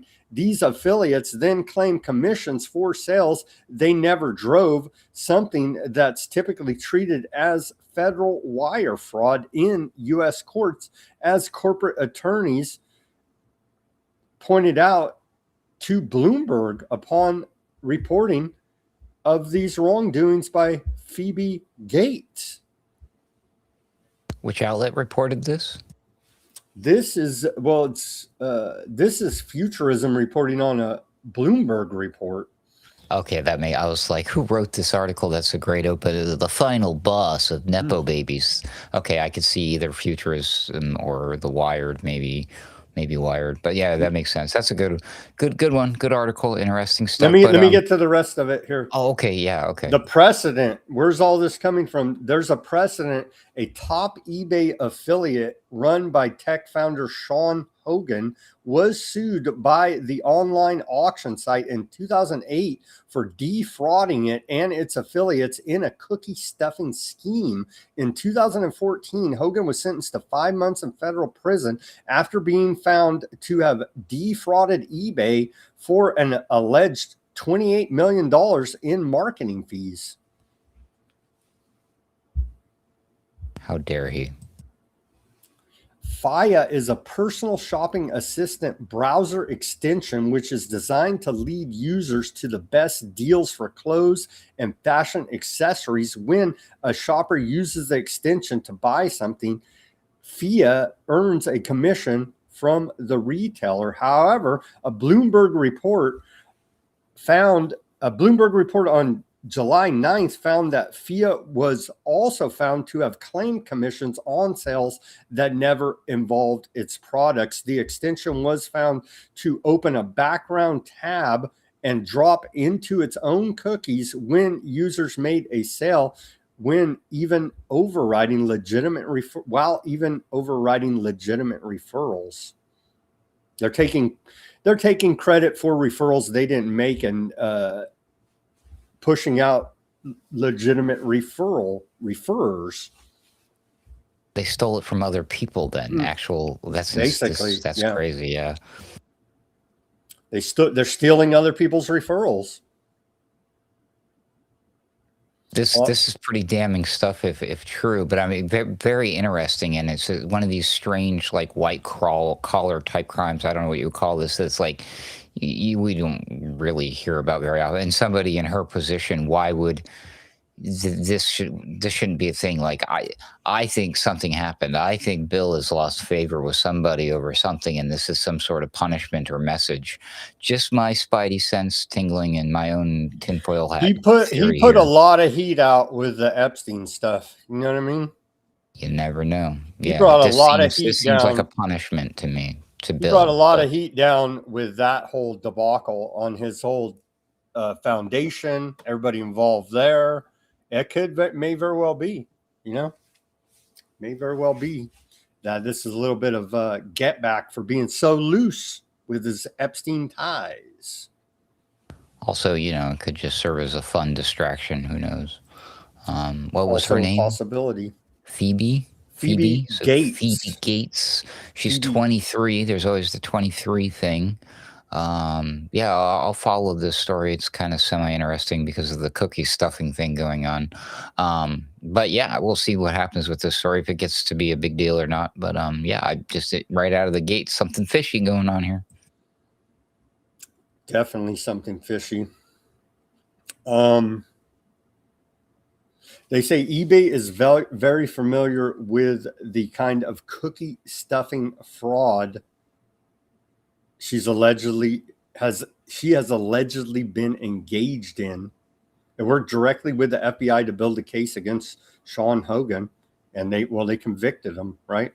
So same type of case they're saying here as already been there's already a precedent for. So yeah, we'll have to follow this. In a statement to Bloomberg, a FIA spokesperson said that we will learn from this and want to ensure our users have the best possible shopping experience, which features like our new digital closet and more to come. I like how they still try to plug themselves in a reply to accusations of fraud.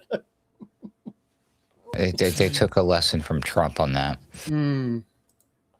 Speaking of fraud, the fraud tracker's out now. Ruggers, I know you're excited about this. whitehouse.gov/fraud/map.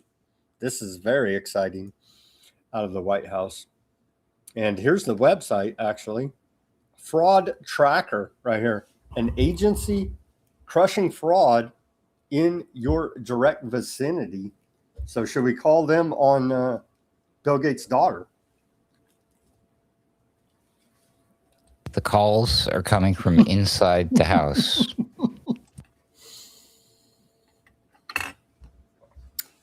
Yeah, I don't see themselves on this map. Where are they like, we are here? Where's the "we are here" map for the White House? You are here.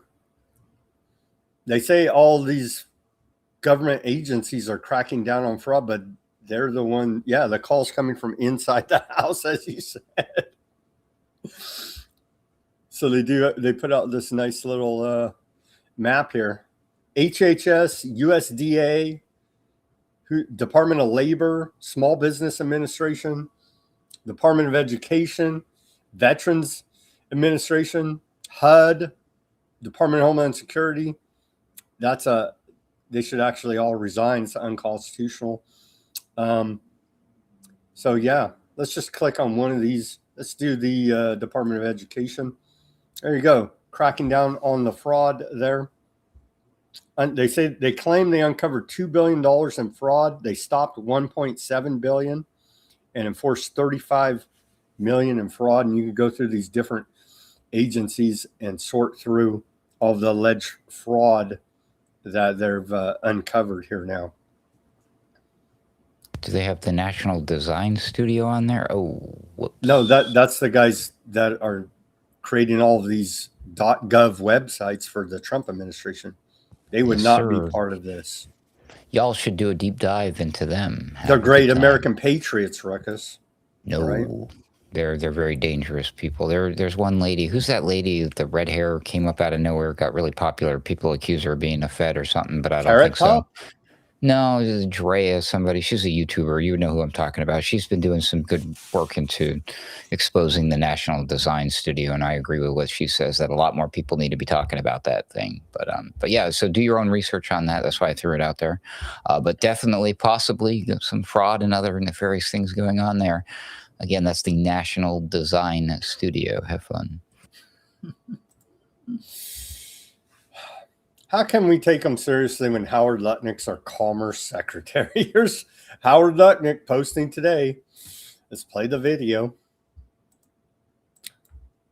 He literally ran a giant scam on America and the whole world with the tariffs, not to mention his Epstein ties. And it goes on and on and on with Howard Lutnick schemes, scams, and frauds. He posted this earlier today out of the Department of Commerce. Told by the Prime Minister that Toyota is going to be putting auto plants all over the United States to the tune of over $10 billion. Right, we're in Texas at the Toyota plant, which has just announced $3.6 billion expansion right here in Texas. Look, this is a massive new investment, $3.6 billion, new investment here in Texas, expanding this truck factory, adding 2,000 more high-paying jobs right here. Right now today, this factory is producing about 200,000 trucks a year. Wow. That number is going up to 350,000 trucks a year. It's a big investment. So, are you going to train all these people up? I mean, we need labor to be out there training. That's the part where you're out there getting all this investment in the U.S. You're getting American companies and foreign companies to reinvest in America. And we got to make sure that American workers are building these cars. And that's what we're doing at the Department of Labor. We're working with the state of Texas. We're working with community colleges to make sure that local Texans get this opportunity and nobody else. These are high-paying, high-skilled jobs. Exactly what the president promised to bring back, and we're seeing it here live today. We are glad to welcome you to Bear County.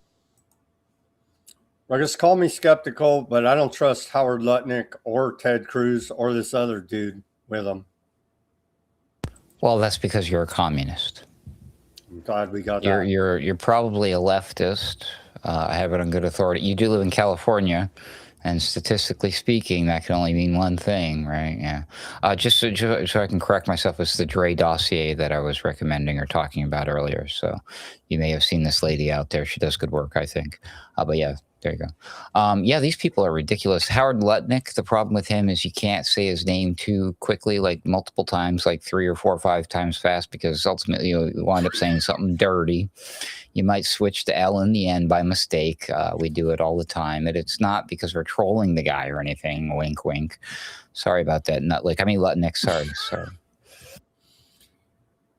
We're not a serious country, because how could this guy be our commerce secretary? He literally rigged the freaking tariffs, bet against them, made a bunch of money, and screwed over the American consumer.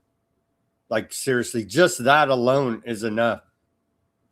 Forget all of his other outrageous scams and Epstein relations. But anything he's done couldn't possibly be against the law, because no one is above the law. Forgot about that part. Top U.S. oil refiners see record profits here now in this last quarter, Ruckus. It's just ridiculous. They're price gouging the hell out of us using the Iran war, which partly is the blame, but they're using it, leveraging it to just price gouge the hell out of us. Marathon Petroleum, Phillips 66, and Valero Energy delivered exceptionally strong second quarter 2026 results in their financial reporting. They combined record combined quarterly profits. Marathon, Phillips 66, and Valero together earned $12.6 billion in profit last quarter, quarter 2, 2026, the highest combined profit since Russia's 2022 invasion of Ukraine. This far exceeds the $2.9 billion they earned the same quarter last year. So they're screwing us, man. I don't have like 2 pennies to rub together, and if I did, it wouldn't matter because Trump outlawed pennies or something. He did. It costs more, and they're talking about outlawing nickels as well. Because get out of here! What? I reported on it yesterday. No. Did you miss that, Ruckus? I might have missed part. I was in and out yesterday. They're saying that nickels cost 13 cents to produce a 5-cent nickel, and they're in the Congress about phasing it. It costs 13, according to this report, out of I believe it's from the Treasury. It costs 13.78 cents to produce a nickel coin, 5 cents, and so they're looking at phasing out nickel production as well as penny have already been phased out. Yeah, just like most business owners out there, they just don't understand this simple concept, Sam. I'll wait till you're done drinking your coffee so you don't spit it on your computer. But it's an old saying. You're probably familiar with it. It costs money to make money, people. Well, in this case, it cost almost 14 cents to make a 5-cent coin. That's wild, right? But I mean, yeah, I don't like this idea of phasing.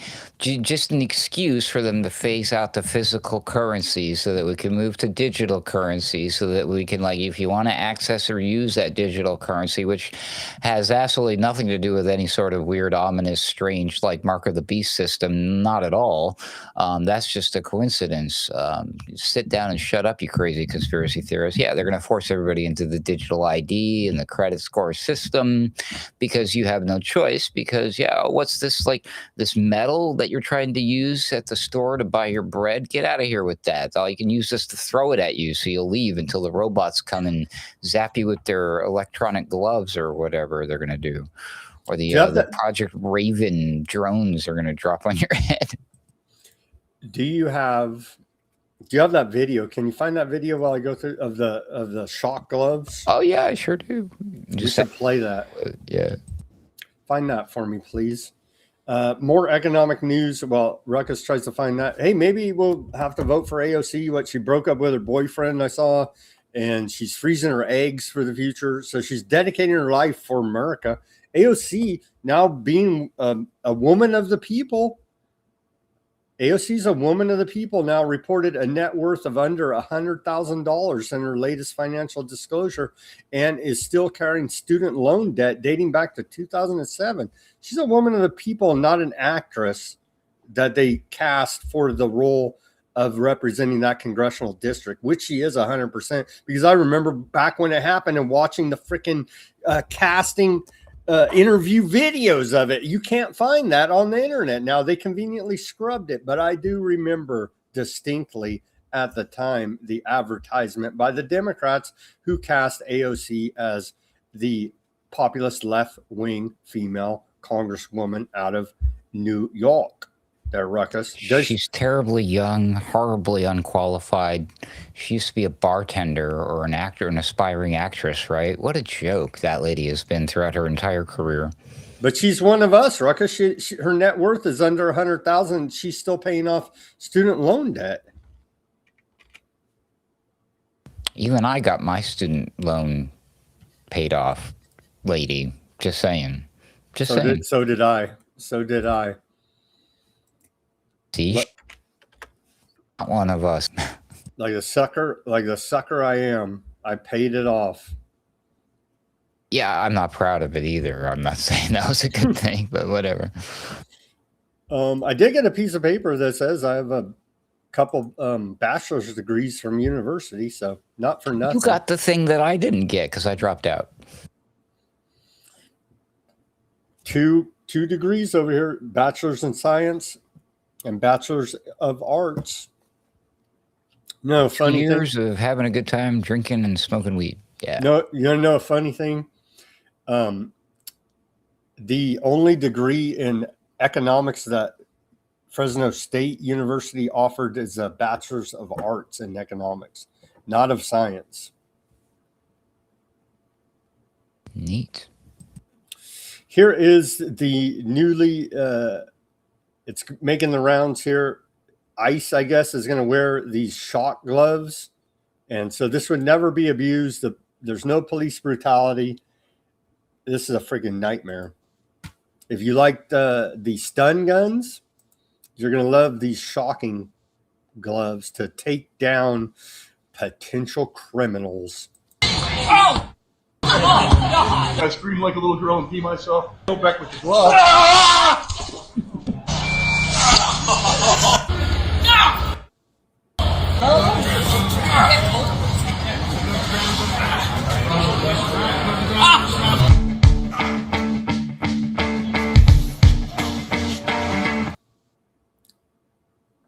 Had to kill the music there. Looks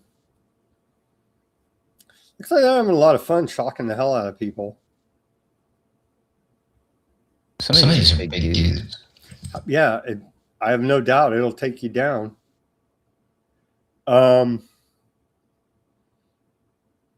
Yeah. So when are we going to get our first kill because of these electrocution gloves? Well, you're going to like this part. We probably won't. These things are very specially. I did a little research into this. If you can believe what they're promoting on their website and everything, but it seems to be above board, especially from watching the reactions in these videos. I'm like, this works slightly different than the other stuff we've encountered. From what I understand, though, it is extremely painful, which does put it above. And there's nothing wrong. That's not like, apparently that's not against the law right there. It's just to cause excruciating, torturous pain to people. But the way it works is very fascinating, and it is some sort of new advanced technology. Like, what is this, some alien stuff or whatever? It's only on bare skin, first of all. So that's one.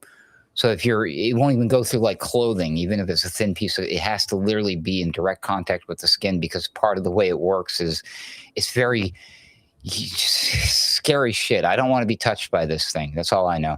But I can't wait till the TikTok idiot kids that like to do those viral challenges are getting their hands on these gloves and touching themselves, probably in weird places. They're probably going to regret it. Anyways, don't do it, kids. The electric shock gloves ICE is spending up to $20 million on are already being given to police officers in Omaha public schools. Fortune magazine report right there, you can see. Well, you know what? People will probably, as they're reacting going down, they'll probably like maybe hurt themselves or hit their head or something. So there's probably all sorts of, and can you imagine them doing this to an old person? I mean, this is just, or kids. I mean, cheese and crackers. What if like they got it on and just like a kid pulls on the guy's leg and he turns around and touches the guy, the kid in the face, like getting kicked by the robot. You know what I mean? This is just all like. And have you seen these people who run out there, like these ICE officers and most cops these days? I hate to say it. These are the people we want to give these gloves to. I mean, even outside of the field, you know, they're going to be the ones who are hanging out at their houses with their, hey, maybe abusing their wives with it. I don't think this is a good idea. This is just terrible. This is bad. Yeah, I don't want to get grabbed by one of those gloves, but it is good to prepare, knowing that it has to touch your skin. Just saying. Back to economic reporting here now. The big short dude, Michael Burry, he has doubled down on his NVIDIA short, saying its $500 billion AI deal has shades of Enron, according to Yahoo Finance. He's betting big against NVIDIA that this bubble is going to pop. He may very well be right. Something to think about. Consumers now are buying fewer of their favorite foods or less food overall. Headline out of Associated Press. To give a little example, here's a graph. Grocery shopping is putting a strain on family budgets. Take a look at this. Almost going exponential again. Almost the same as the interest on the national debt. It'd be interesting to put those two graphs together. Grocery shopping putting a strain on family budgets, and you can see right there, it went vertical here almost, and then it's tapered off a little bit, but man, it's still, they're beating the hell out of us with food inflation and lying and saying it's no big deal and acting like Joe Blows in America are not grocery shopping here. It's just ridiculous lies coming out of this government, Ruckus. It's the same graph, Sam. It's almost the same. It's almost the same. Interest on national debt and increase in food inflation. Now pull up. Now, okay, great. Now can we pull up how much these billionaires and all of Donald Trump's family and friends and how much they've made during all this? It's probably the same graph. It's probably the same graph. That would be an interesting comparison. By the way, Trump's getting sued a bunch on his scheme. We reported on it yesterday.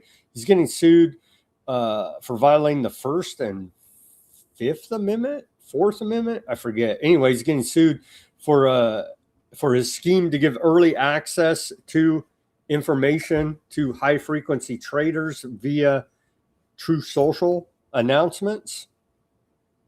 And so he is getting sued over that. It's only from communists and people who have Trump derangement syndrome, though. I mean, only panicans would care about their rights under U.S. law, allegedly. They don't believe in America and free capitalism and democracy and all of that. Yeah. We're going to pick up the pace here. We're at hour and 45 minutes, and we still got a lot of news. Let me pick up the pace here, Ruckus. Okay, AAA national average for the price of a gallon of gasoline up to $4.07 today, rising sharply on what, up 4 cents from yesterday, 3.5, 4 cents from yesterday. On news, we control the Strait of Hormuz, even though we don't, according to Iran. And then the Brown University, Watson School of International and Public Affairs, Iran War Energy Cost Tracker. We're up to $38.9 billion since the beginning of the Iran War on February 28, 2026. And then the per household cost burden spread across both gasoline and diesel up to $640.61. You can see right there. So what is going on in the Strait of Hormuz? Former White House senior advisor Amos Hockenstein dismissed Trump's claims, surprisingly enough, coming out on NBC News or CNBC News, saying we're not in full control. It's all nonsense. Who else has been telling you that? I don't know. Weaponized News. But former White House senior advisor, shockingly enough, says we're not in full control of the Strait of Hormuz. So he's another one of these commies, right? He's got to go, like ASAP. He's got to go. UAE says 2 ships belonging to ADNOC, Abu Dhabi state oil company, and one of the world's largest energy producers were attacked in the Strait of Hormuz. This is the latest in a string of Iranian-attributed strikes on UAE oil tankers since the beginning of the war, with 17 plus vessels hit. It's a rough freaking neighborhood there, I'm telling you. We keep reporting on the global engineered energy crisis, adding more to that now. Storage crisis. Russian port strikes paralyze Ukrainian grain exports. And we said that would translate into a global engineered famine. We're seeing the pieces come together here now. A renewed Russian assault on Black Sea shipping has paralyzed Ukraine's agricultural exports, i.e., you in the third and fourth world get to starve a little bit more now, leaving farmers with overflowing silos and plummeting revenues. They can't ship it out because Russia bombs their exports here now in the Russia-Ukraine war, Ruckus. Well, you know, more problems upon problems. Yay. Ukraine proposed a mutual halt on attacks against commercial ships in the Black Sea to Russia. Ukraine claims 218 plus vessels struck since July, while Russian attacks on grain ships near Odessa have largely shut down Ukrainian seaborne exports. It's just grain. Who cares, right? It just feeds the poor of the world. Yemen's maritime blockade forces Saudi oil fleet to go dark. Tanker tracking firms are issuing conflicting estimates on Saudi oil shipments, leaving global markets guessing at what the real numbers are. Amazing. Yeah, so Yemen is blocking the Red Sea there. What is it? Al-Bab Strait. Yabba-dabba-doo Strait there into the Red Sea, coming off Saudi Arabia. Their major shipping ports are, if you drive by there, Houthis may shoot you in the face. Yeah, this is not good. This is one of those ones that, like, everyone's like, well, if that happens, that's going to be even worse. Well, now it's even worse. Yay. Now it's even worse. But I'm sure, like, somewhere Trump was like, yeah, it's getting better. It's like, Oh my God, it's getting worse. I hate to say it, but it's getting worse. It's getting worse. It's getting better. Let's take a Don't look get at mad the. at me. I didn't do it. You know. So They're blaming you on the internet. I don't know. Let's take a look at the map here, just so we could get it straight. Get it straight about our straits. Here we are. So both sides essentially blocked here now. Again, Strait of Hormuz up here, Iran, America, all kind of guns pointed right here. Do what they say or get shot. And then down here, Yemen pointing guns. Anybody messing with Saudi Arabia, they are going to shoot you, because there's a war going on now between the Houthis and Saudi Arabia there. And this little trying to make it through right here is becoming very, very dangerous, with Houthi rockets pointed at ships aligned with Saudi Arabia.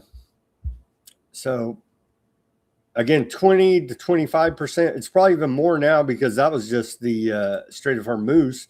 These shipping lanes are essentially shut down with very little traffic going through there, as compared to before the Iran war. But I do remember Yemen shutting down the Red Sea there over protest over the genocide there in Gaza. What, about, I don't know, 2 years ago, something like that now. And now they've taken up that same tactic in their war with Saudi Arabia, Ruckus. Neat. Now you got me. Now I want to say the stupid name of the thing, right? What the hell's the name of the strait there? Bin al-Madib, I think, or something. Al-Bob, right? Bob Al. Now I can't remember it. Now you got me all messed up. Shoot, sorry, man. It's Bob Al-Mandab Strait. Bob Al-Mandab. Got it. Okay. Bab, I guess. Bab. B-A-B, right? B-A-B Al-Mandab. And that's this little strait right here. So you can see, to give everybody an idea about where we're talking about, right there. All right. Continuing. Probably ball. A ball. No. Little geopolitical news here. North Korea has quietly placed thousands of IT workers in United States companies using stolen identities. AI and American intermediaries. Workers use AI to create resumes, answer interview questions, and even alter their appearance. Some reportedly earn up to $300,000 a year, with as much as 90% flowing back to North Korea in remittance payments. Estimates put the operation at about $800 million annually, potentially helping to fund North Korea's military programs. Oh, that's how it works. So these people get jobs, and every penny they make goes straight to their country's military? Makes sense. That's a report out of the Wall Street Journal. So look out for North Korean spies at your IT job. Wild. This one's don't be concerned about AI replacing your jobs, right? We got to be concerned about North Koreans replacing your jobs. It's ridiculous. This one pisses me off, Ruckus, because I'm here in California with the high-speed rail debacle going on continually here for the last 20 years almost. They still haven't done much and poured billions of dollars into it.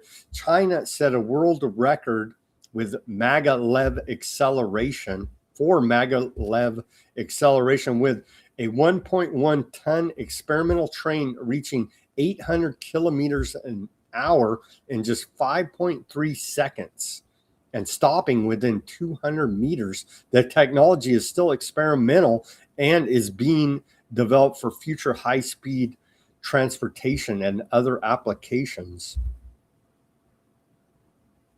China's doing it up big with the high-speed trains, and we can't. I'd like to see some video or evidence of that. That's pretty crazy. If I'm doing this all correct in my head, that sounds insane. It does. Ludicrous speed. A la Spaceballs. That's a report out of UK. I guess technically, but yeah, that's how that technology would work. It wouldn't even matter how heavy the damn thing is, right? That's crazy. That's a report out of UK Independent. Russia-Ukraine war a little bit here. Ukraine launches over 500 drones into Russia, killing at least 3 civilians. And so they're just killing the hell out of each other still, including an 8-year-old boy. It's horrific. They need to stop. Doesn't look like they're going to. Ukraine's army, the economy's so bad, maybe you can sign up and go die, be cannon fodder in Russia-Ukraine war. I don't know. That's an economic possibility. Ukraine's Army's newly created Asian volunteer corps with Japan and Chinese volunteers. The unit offers 6-month contracts at $6,500 to $1,000 a month for combat roles and provides training in Asian languages. So there's an opportunity to be a mercenary and go die fighting the never-ending Ukraine-Russia war. Okay. Do I have to become a North Korean first, or what do I have to do? No, you could be a Japanese. They're working with Japan and China as well. Volunteers. Here's a report, the Clash report. How many people have been killed in the Russia-Ukraine war that's gone on now for 3.5+ years? Let's watch this mashup report about it. A lot, too many. It needs to stop. How many people have actually died in Ukraine 3.5 years into this war? The honest answer, nobody knows exactly. Both sides hide their numbers, but the best independent estimates now paint a brutal picture. Russia has likely lost between 400,000 to 500,000 soldiers. That's according to CSIS, UK intelligence, and the Mediazona BBC project, which has already confirmed nearly 240,000 Russians dead by name, one by one from obituaries and public records. Ukraine's losses are smaller but still devastating. Zelensky says about 50,000 have been killed. Independent open source tracking puts confirmed dead plus missing at close to 195,000. If we add in the wounded and military casualties, the count reaches 2 million. That makes Russia stall the highest for any major power since World War II.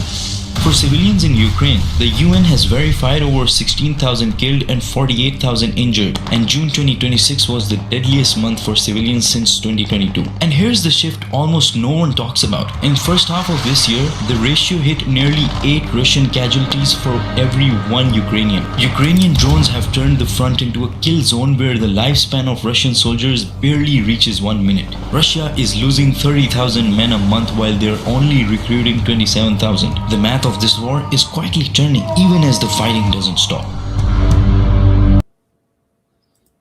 Can Ukraine win the Russia war?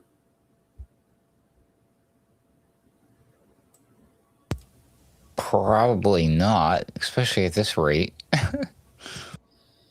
Who's left? They've gone through quite a few people there by now, haven't they? They certainly have.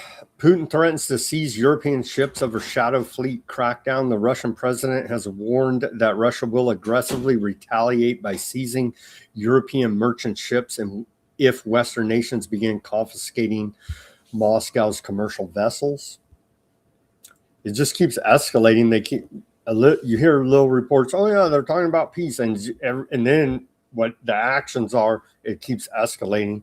Ukraine launched a major coordinated strike over the last few days here using 15 plus domestic weapon systems, including missiles, jets, drones, and sea drones, targeting grain and petroleum infrastructure in Russia.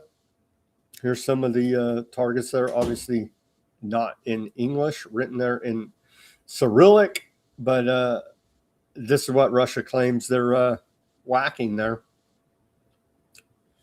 So they're doubling up there in Ukraine on the energy crisis that leads to a global famine by just directly targeting grain terminals now on both sides. All the civilian structure stuff, civilians dying. This is freaking unheard of. And it's all so effing normalized. And guess who's to blame for that? Aardvark land. or people in reaction to it until just recently. You know, it's like too little too late. You know, it was like y'all gave them the inch and they took the effing mile, and now everybody's running with that football. It's crazy. It's crazy. I don't think there's no putting this genie back in the bottle. So, you know, that's great. So just when China or whoever the big bad boogeyman is that wants to come after America, don't get all pissed off when they want to like, oh, we're not even going to go after the cops or the military. We're just going to target civilians at random. We're just going to start killing babies and women and old people just for fun, you know, because, you know, whatever, because our religious belief says it's okay. How about that? Yeah, neat. What the hell is going on? What are we doing? Anyways. They're creating a global famine is what they're doing.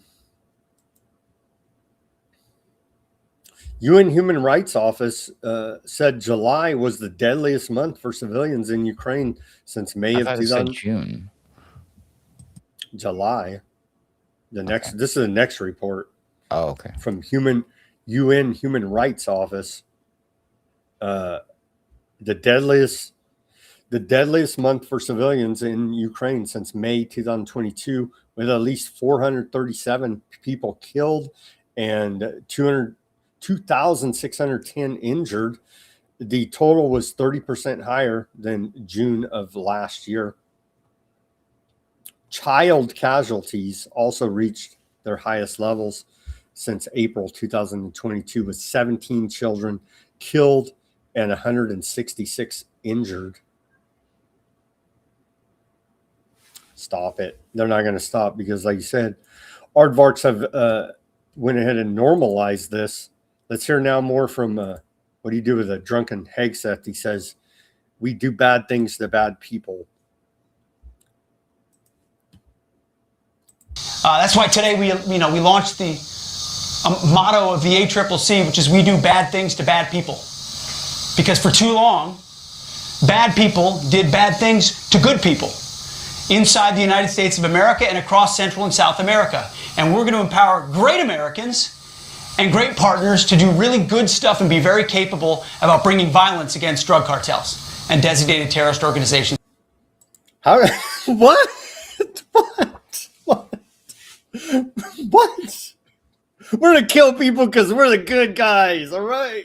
So shut up, call me. Speaking of people with no morals, clearly this guy wouldn't even know what the F that means. Crazy, right? It just sounds crazy. That guy's a raging lunatic psychopath, obviously. Now that explains everything, except how he got into power. Oh, well, never mind. We understand there's a certain lobby that helped him get there anyways. So they're doing this Panama Max military drills fighting the drug cartels. They're really consolidating control over global drug trafficking. But we'll just act like they're the good guys for the sake of this show. Why does Hegseth have a little hat security man in Panama? Let's watch this video. You would think he'd have U.S. security, but it turns out he has aardvark security. See the note, the little hat.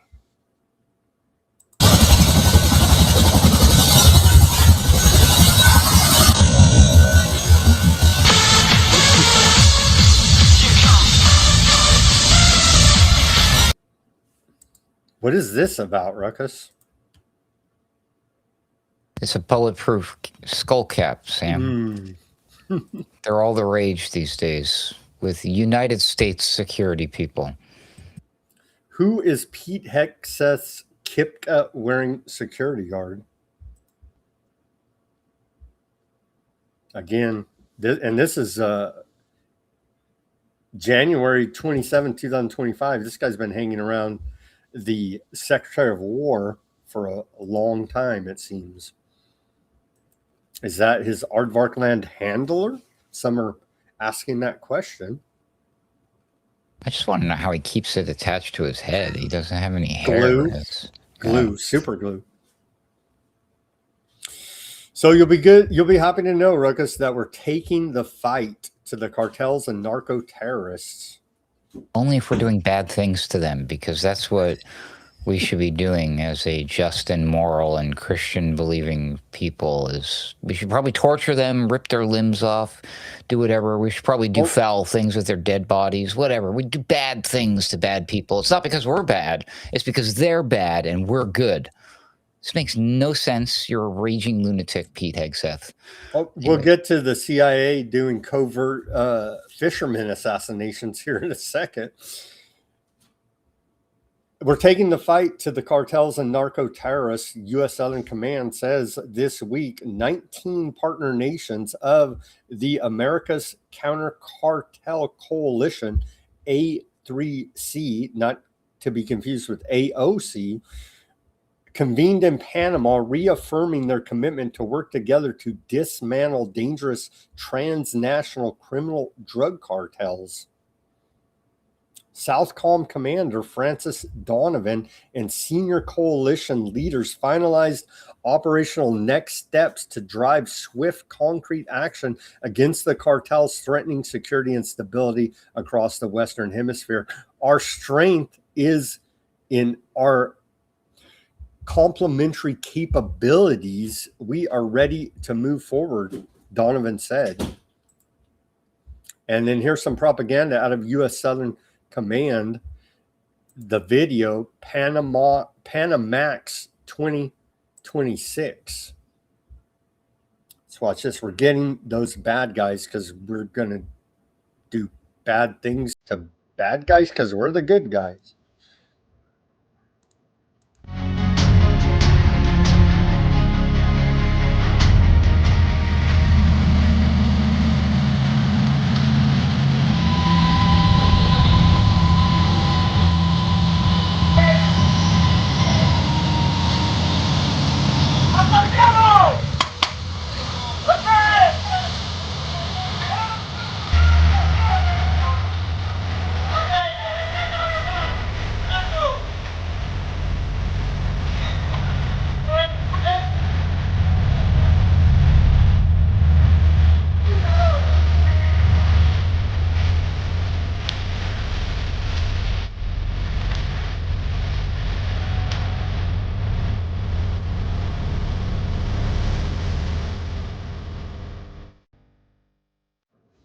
See, we look like the good guys, right?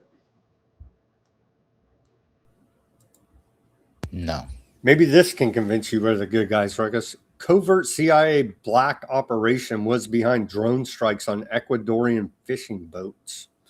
A classified CIA operation was responsible for a series of lethal drone strikes targeting Ecuadorian fishing vessels near the Galapagos Islands. The covert campaign utilizes modified surveillance aircraft and unmarked drones in a secretive counter-narcotics offensive at sea.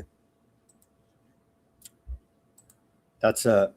Sounds like a James Bond movie. It's so cool.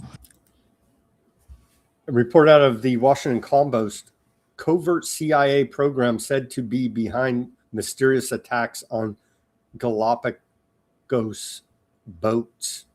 A surveillance plane flew from El Salvador toward fishing boats before drones attacked, flight data shows.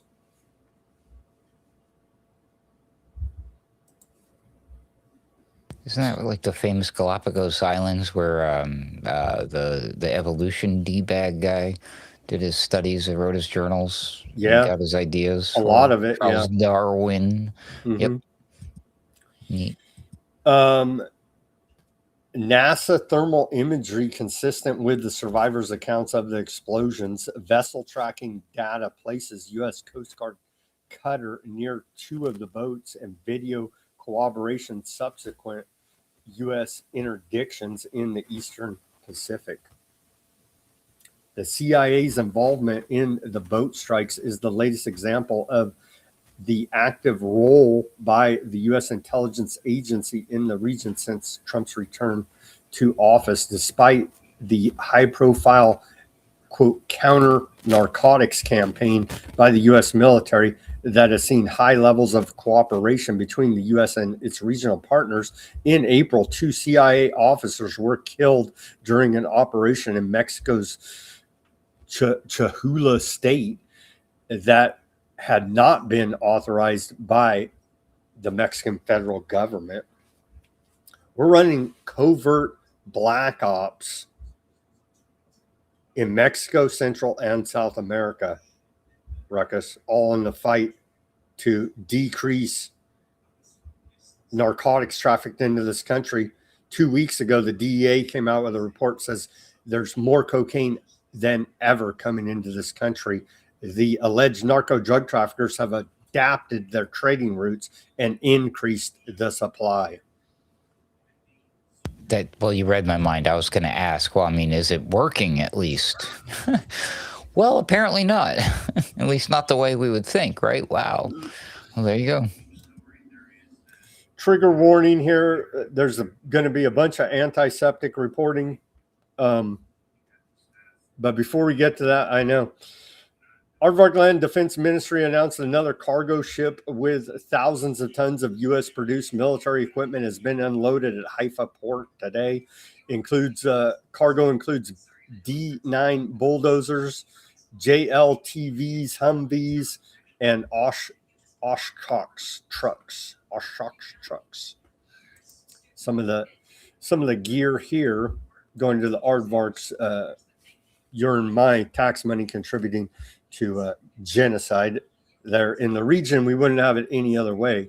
Obviously, we got to do everything and anything we can to get those damn terrorists. But they're actually using this to level the place, create an apocalyptic hellscape, carry out ethnic cleansing and genocide campaigns against the indigenous populations. Looks like an amusement park ride. Cool. This is I got a little head, but trigger warning. What do you do with this level of antiseptic behavior out of the Zionist regime? Anti-Zionist historian disappeared after landing in Tel Aviv. They took this guy away. The Aardvarks took this guy away. Aardvark Land has disappeared historian Artyom Kirpachuk, a Aardvark citizen of Aardvark Land, for his outspoken anti-Zionist critique. So the Shin Bet disappeared this guy. So this is like the ultimate of antiseptic hate, Ruckus. Well, like, aren't they guilty of it too then? That's what I'm saying. This is like the height of it, right? Why are you hitting yourself? Stop hitting yourself. Another one. Everybody calm down. Don't hyperventilate. Mike Huckabee, ambassador to Aardvark Land, calls ultra-Zionist Aardvark settler siege of Palestinian homes an act of terror. Say that again. Mike Huckabee calls ultra-Zionist settler siege of Palestinian homes an act of terror. But defends. There's no way he said that. There's no way. But defends broader settler movement. Of course he does. No, because we're going to get to this story. They're sieging up this family and like not letting them leave their home. It's like 5 days ongoing. We have more details about it here. Anti-war. I've seen them like invade the houses, try to set people on fire. These people are crazy. U.S. Ambassador to Aardvark Land Mike Huckabee has called an ongoing settler siege of Palestinian homes in the occupied West Bank village of Kursa a, quote, act of terror. So it's even too much for ultra-Zionist Mike Huckabee. It's that bad, yeah.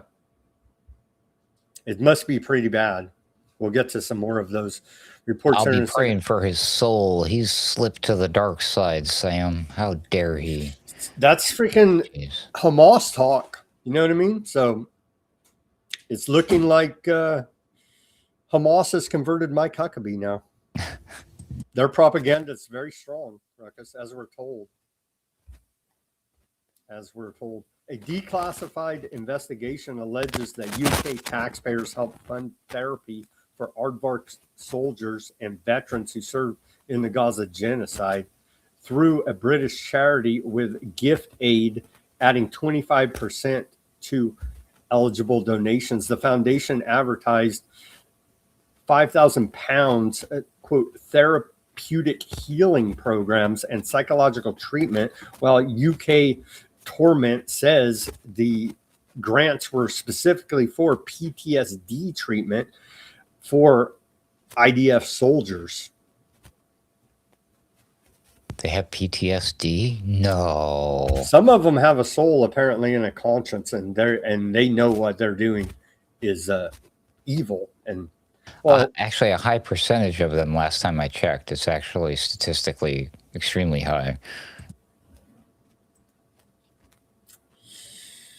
They're occupying, and they keep taking land here in Syria. Ruckus, aardvark troops raid southwest Syria, capture multiple civilians. IDF enters Kudan, establishes military checkpoint. So they're building the greater aardvark land project, stealing a bunch of land there in Syria. America and Colombia are the only ones that recognize their illegal occupation of the Golan Heights there in Syria. Thankfully, they just had a giant earthquake to get them on board with the Zionist agenda out of Colombia. So we do appreciate those efforts. Pure act of nature, Mother Nature, accidental. Thankfully, our greatest allies on board and working together with us. U.S. rejects aardvark land push for permanent Lebanon occupation. The Trump administration has criticized aardvark Minister of War Katz for pledging to maintain a permanent military footprint in South Lebanon. Oh. Katz says no Lebanon withdrawal until Hezbollah is disarmed. And that'll never happen because Hezbollah is an idea. Well, that's a sneaky way of doing it then, right? Yeah. They'll never be disarmed, so they'll never withdraw. I guess we'll just stay here forever then, right? Exactly. Earlier today, Katz said that aardvark land would not withdraw from the security zone in Lebanon as long as Hezbollah is not disarmed and the threat of Hezbollah in all of Lebanon is not removed. He said, I've instructed the IDF to prepare for an extended presence in the area to protect the combat forces and the communities until this goal is fully achieved, Katz said during a ceremony marking the establishment of an aardvark land settlement in the occupied West Bank. A settlement.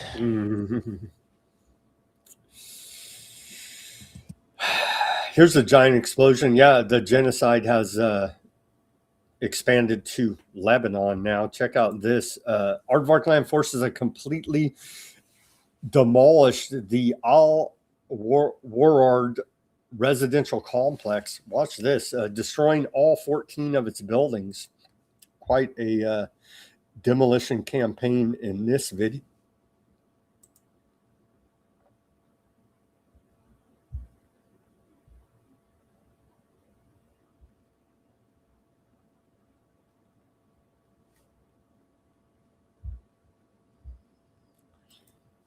That's a hell of a demolition.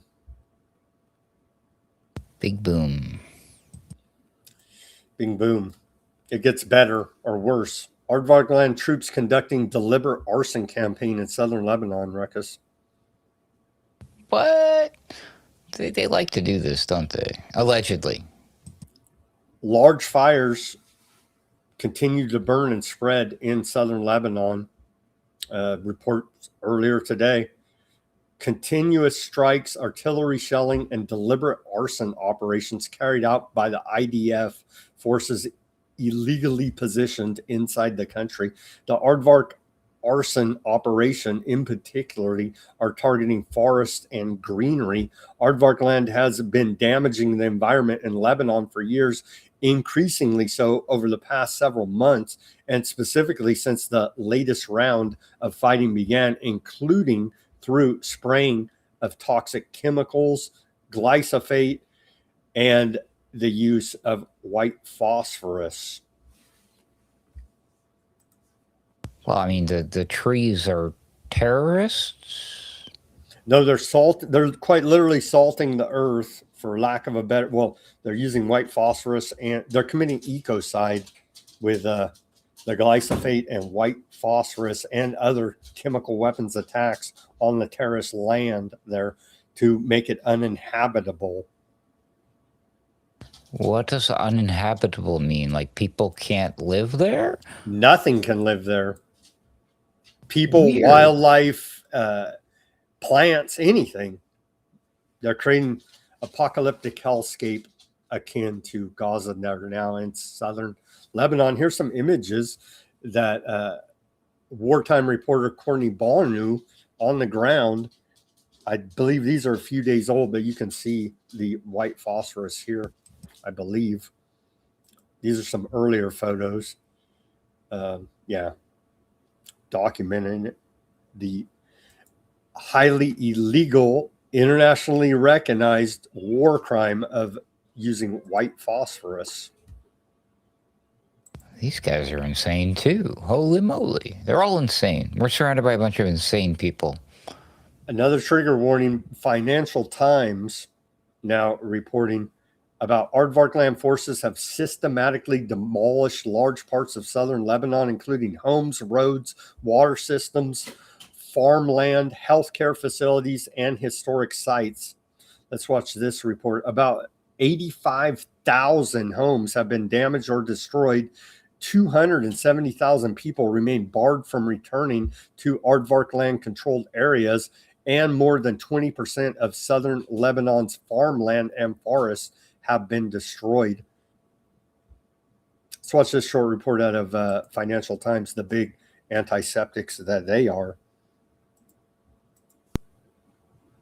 For her homeland and a house that may no longer exist. Israel followed airstrikes in southern Lebanon with invasion, occupation, and demolition.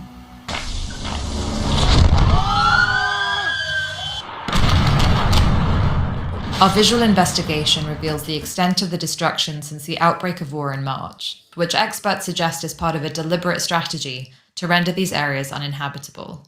كل قذيفة وكل غارة وكل هيك عم تقتل جزء من روحنا، جزء من ذكرياتنا، جزء من طفولتنا، جزء من تاريخنا. This is what I saw in April on a trip to one stretch of the occupation zone in the south. Entire villages reduced to mounds of rubble and twisted metal. At least 100,000 people are still barred from returning, their land under occupation. From her flat in Beirut, Fadia monitors satellite imagery and videos of Bint Jbeil, her hometown. This one shows her parents' neighborhood, the house just outside the frame. كيف فخخوا كل الحي، كيف فجروه، حسيت قلبي تفجر. Fadia's own house is nearby, close to where she spent her early childhood. She doesn't know if it still stands. صرنا أسرى ساتلايت، أسرى الخرايط، بننطر. When she was a girl, Fadia's father fought with leftist forces and guarded Bint Jbeil every night. He taught her and her sisters to use a Kalashnikov, fearful of Israeli attacks. The family soon fled an Israeli invasion, then an occupation which lasted from 1982 to 2000, displacing her family from village to village and then finally to Beirut. فأنا بالنسبة لإلي بنت جبيل هي الحلم اللي ما كبر معي. She held on to that dream, and years later, when the Israelis left, she went back to build a new house for her and her son on family land. إنه هيدي الحرب من أصعب الحروب وأكثرها وحشية وأكثرها تدمير، لأنه ما بقى تقتصر القصة على إنه يهدموا بيت أو يهدموا شارع أو يهدموا حارة أو صارت القصة إنه قرى بأكملها عم تتدمر. Over the past 5 months, Israel has laid waste to areas under its control. The destruction has extended far beyond damage caused in combat. It's destroyed tens of thousands of civilian homes, water and energy networks, roads, bridges, and schools. Meanwhile, Fadia waits, not knowing if she will be able to go back.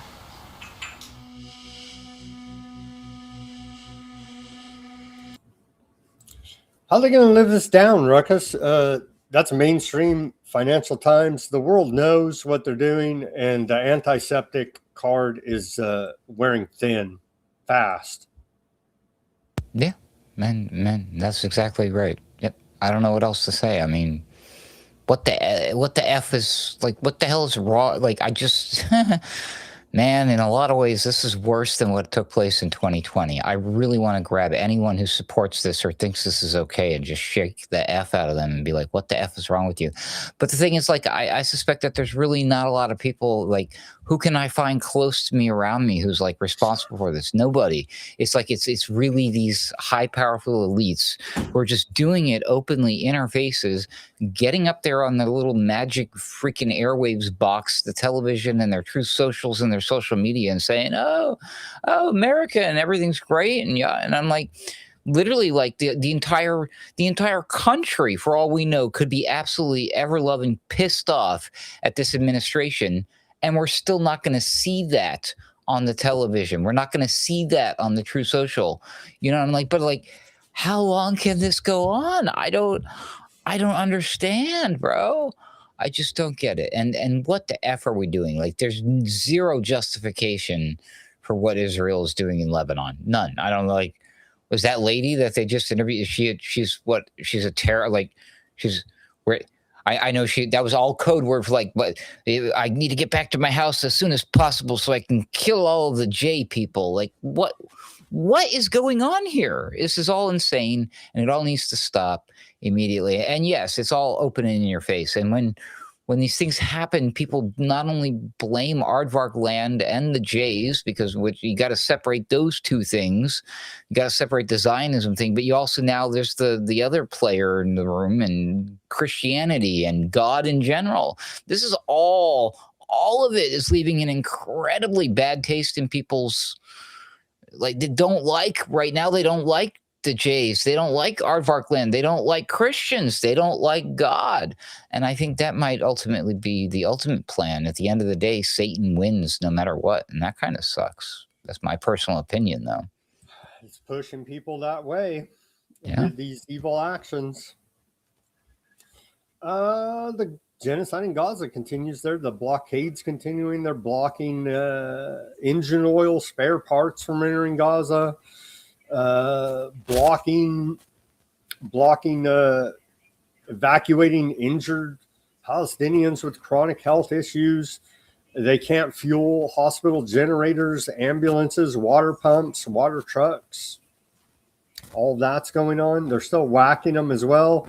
In the last 24 hours, Aardvark land committed 24 ceasefire violations across the Gaza Strip, killing a 10-year-old and wounding 7 other Palestinians, including 2 women, and detaining 4 civilians. Aardvark land assassinated Gaza police official, violating the ceasefire. They killed Gaza Governorate Police Chief Jamal Mohammed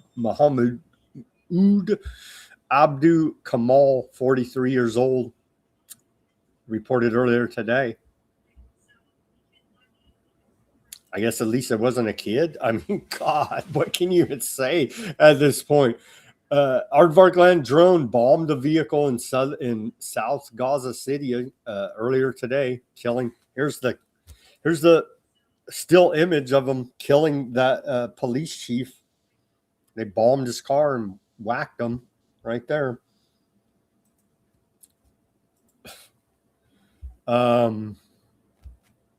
Here's a report. Another Palestinian killed in Aardvark land strike that targeted electric scooter near Red Crescent building in West Kiana, southern Gaza. reported earlier today. According to Gaza Ministry of Health, 1 Palestinian was killed while 7 others were wounded in the last 24 hours with aardvark land attacks on the Gaza Strip. Since the so-called ceasefire on October 11, 2025, the Gaza Ministry of Health says 1,260 Palestinians have been killed, 4,154 wounded, and 808 bodies recovered from the rubble. And just here's a short to give everybody another reminder about the apocalyptic hellscape there. There's a real short clip just showing you everything's leveled. I mean, it's like, yeah, you're not going back to live there if everything's leveled.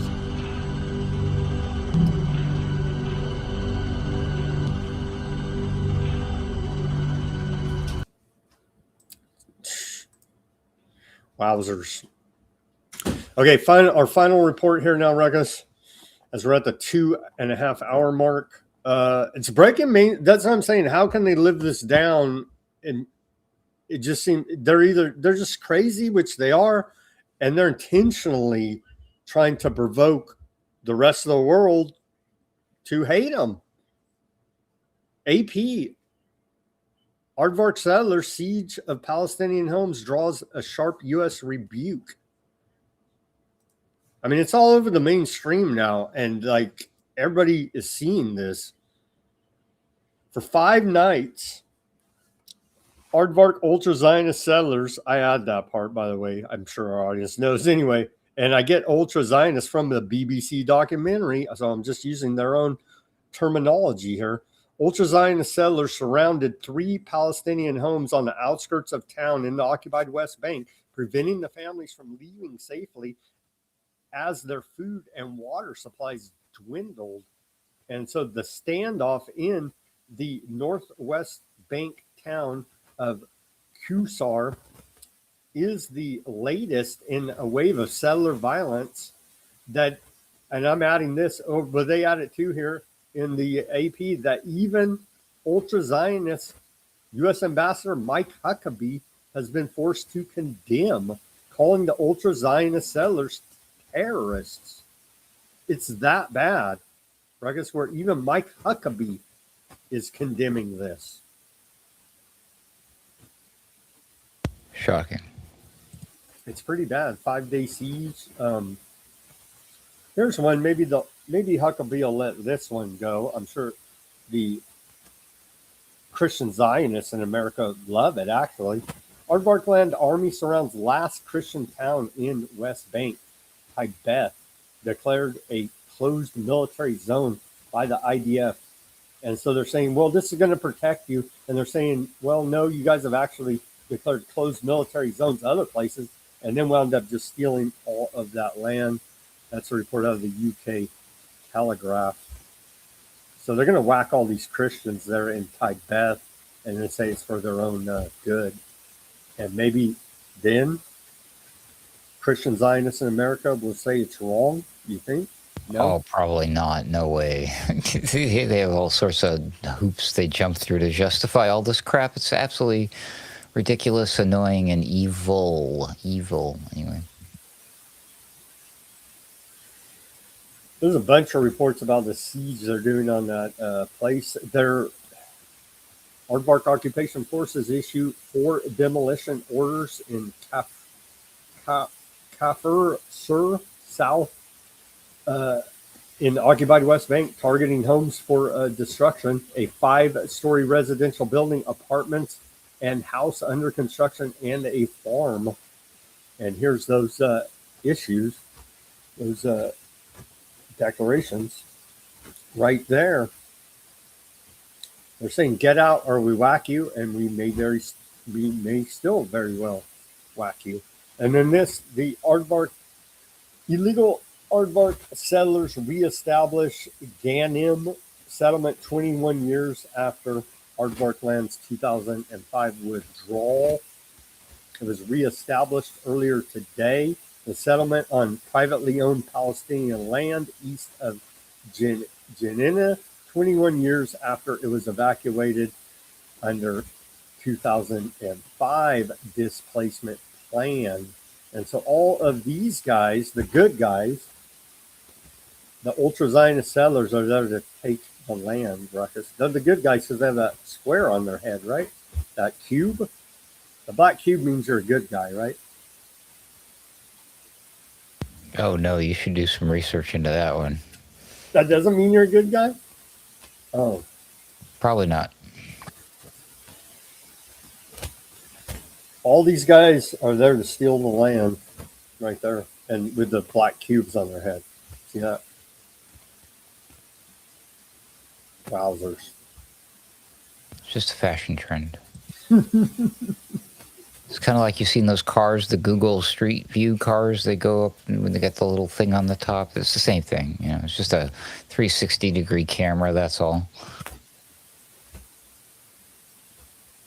War Minister Kat says we're staying forever in the occupied West Bank. Well, he should know. He's the war minister. He says they're staying forever. Well, forever war. Hey, how about that? Forever settlement. Hey, whatever. Crazy. It's just all quite horrific. And that's how we'll wrap up today's show, Ruckus. Let's go to Iran International, see if they've blown up Iran again. We've won the Iran war 166 times today, on day 166 of the Iran war. U.S.-Iran brace for prolonged standoff over Hormuz. Top headline, Iran International. But I thought we control it. Trump told me that.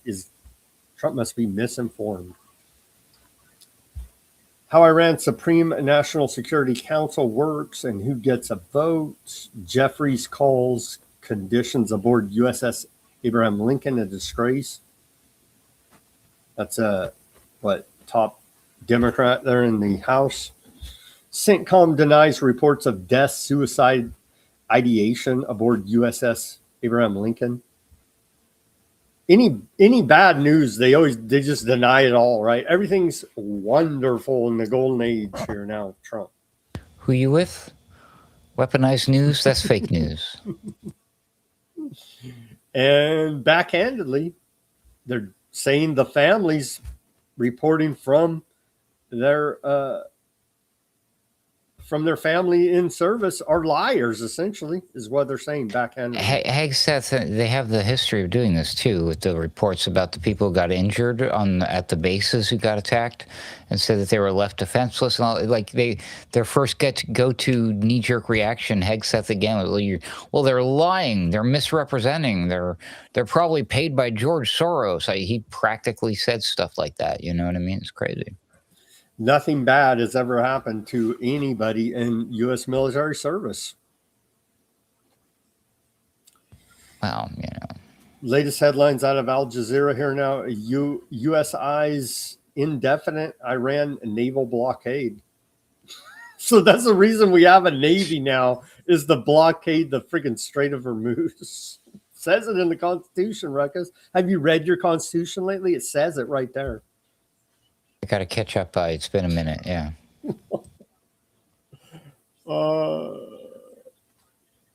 That's about it. I guess they're cycling off the USS Abraham Lincoln, and I forget they're putting another ship there to replace it. So at least they're going to, even though everything's wonderful. Is this the same one that had the toilet issues, right, from the beginning or early on?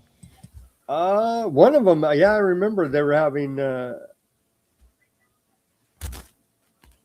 sanitation issues.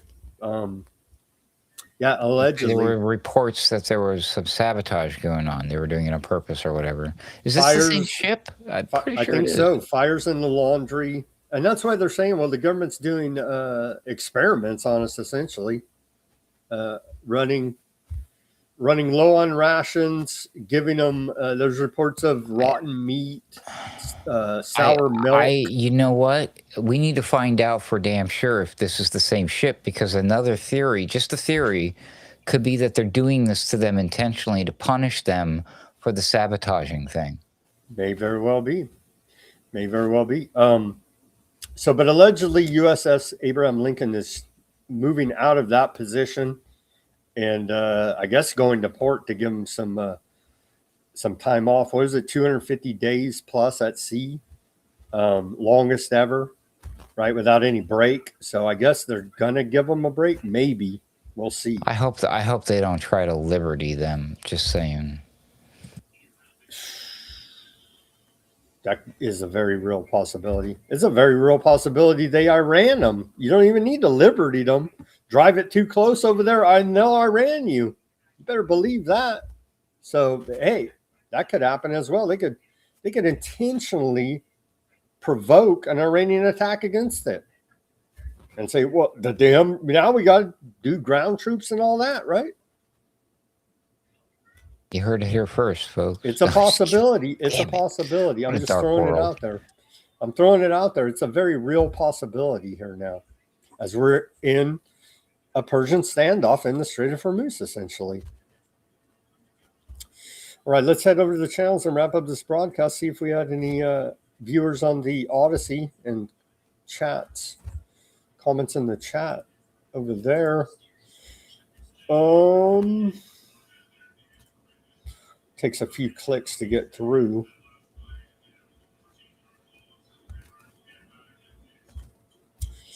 And let's see who's on Odysee, if anybody.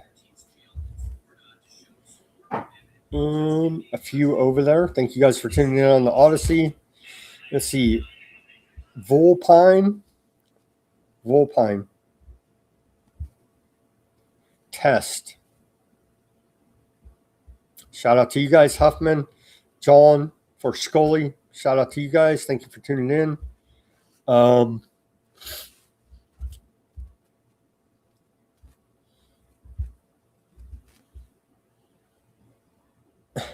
Tess says Alex Jones had an IDF security agent at one time too.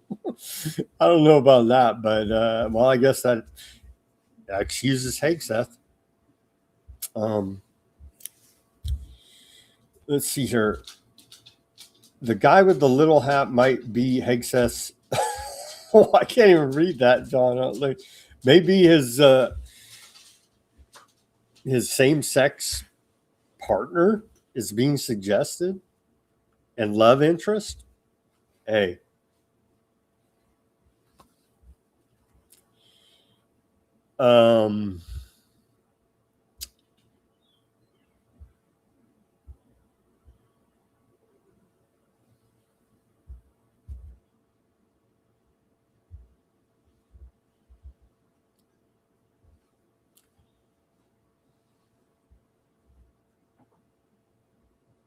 Yeah, Bobby Fischer. Yeah, look up what Bobby Fischer had to say, the famous chess champion. Look up what he had to say about it. Pretty telling. But not in mixed company. But that's the height of antisepticism, right? When that type of those type of comments and analysis are made.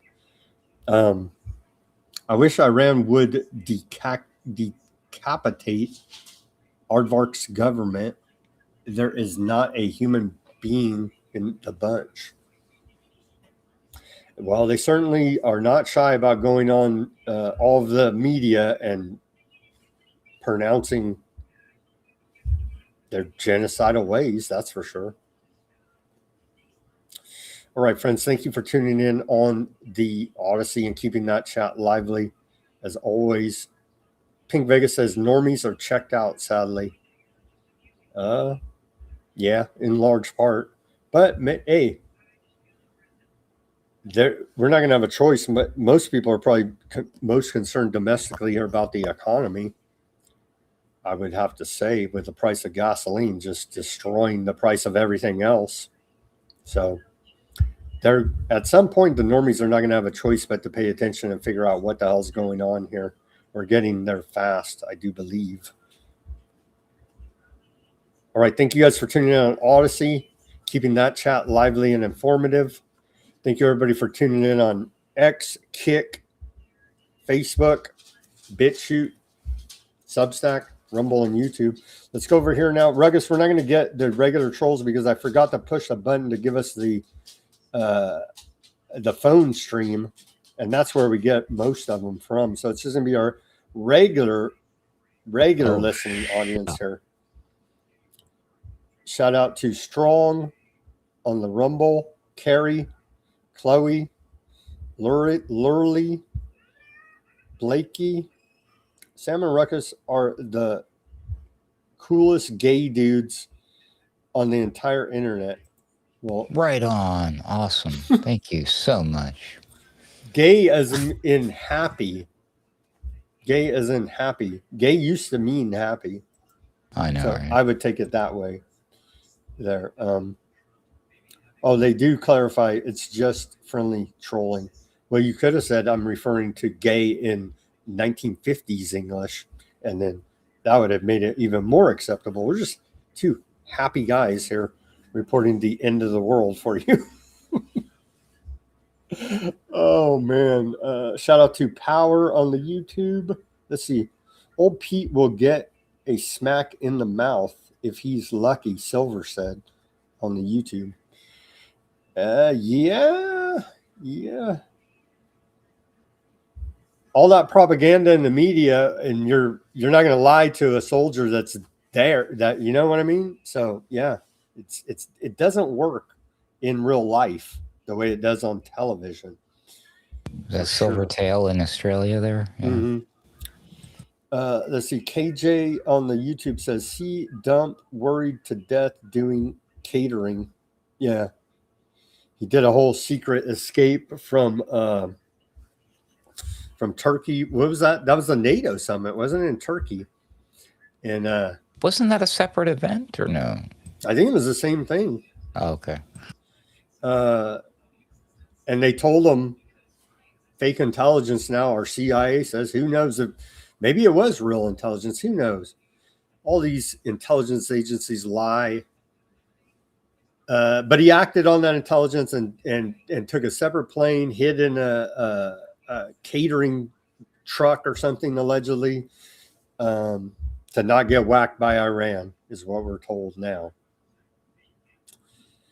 Shout out to Def Mac out there. On the YouTube, Bardo on the Rumble. And I think that's it. We did save a lot of trolls here by not turning on the phone application, but missed a lot of views. Anyhow, that's the way it goes sometimes. I guess the views are only from the trolls anyway, so what does it matter? Apparently. This is how we're gonna know, like, the good trolls from the bad trolls. You're not serious enough of a troll unless you actually come over to the other stream to troll us. See. Or Ruckus, any final thoughts before we wrap up this Thursday edition? I'm tired. No, I'm so sick and tired is what it is. I really am. I'm not just physically tired, which I am. I'm very tired of all of this. And, I hope and pray that we will have peace and that people will pull their heads out of their arse and we can reverse course. Unfortunately, I'm very skeptical these days, but I'll keep praying and hoping and wishing. It's all over Thank you for coming on with us, Ruckus. It's all over the mainstream. It's on the AP, the Financial Times. You know what I mean? So it's like, it's there. Everybody can see it. What's going on here? It's undeniable. And so it's not sustainable. I don't see how they go forward. Honestly, you can call everybody bigots and haters all day, but I mean, come on. You're exposed now. Right. So. Oh, real quick. By the way, I will say that I was extremely disappointed that yesterday gravity was not turned off for 7 minutes. But you did get that awesome skater eclipse video. I do. Maybe that's what they meant. He was defying. He did that nice little up the half pipe. Got some air there, and so that's essentially defying gravity, Ruckus. So I want a nice high def picture of that, and I really like that image and that whole idea. So I'm going to be obsessed with that concept for a while now. I might even try to recreate it with AI and make a T-shirt that I can wear. I think it's really cool. I don't know. There's just something badass about it. But yeah, sorry. Anyways, but thanks for having me again. Look, Ruckus, this is what they meant about defying gravity, right here. He's literally defying gravity there for, I don't know if it was 7 seconds, but You got a couple seconds of air there. Maybe that's what they were talking about. All right, Ruckus, thank you for joining us. As always, everybody, do your own research, peace, love, and freedom. Speak out and take action. Have a great rest of your Thursday evening. We'll be back here on Friday for more weaponized news. Pray for peace. At least it's being exposed in all of the mainstream. Nobody can deny the genocide now. They still will, but you can't. And it's mainstream. All right, have a great Thursday night.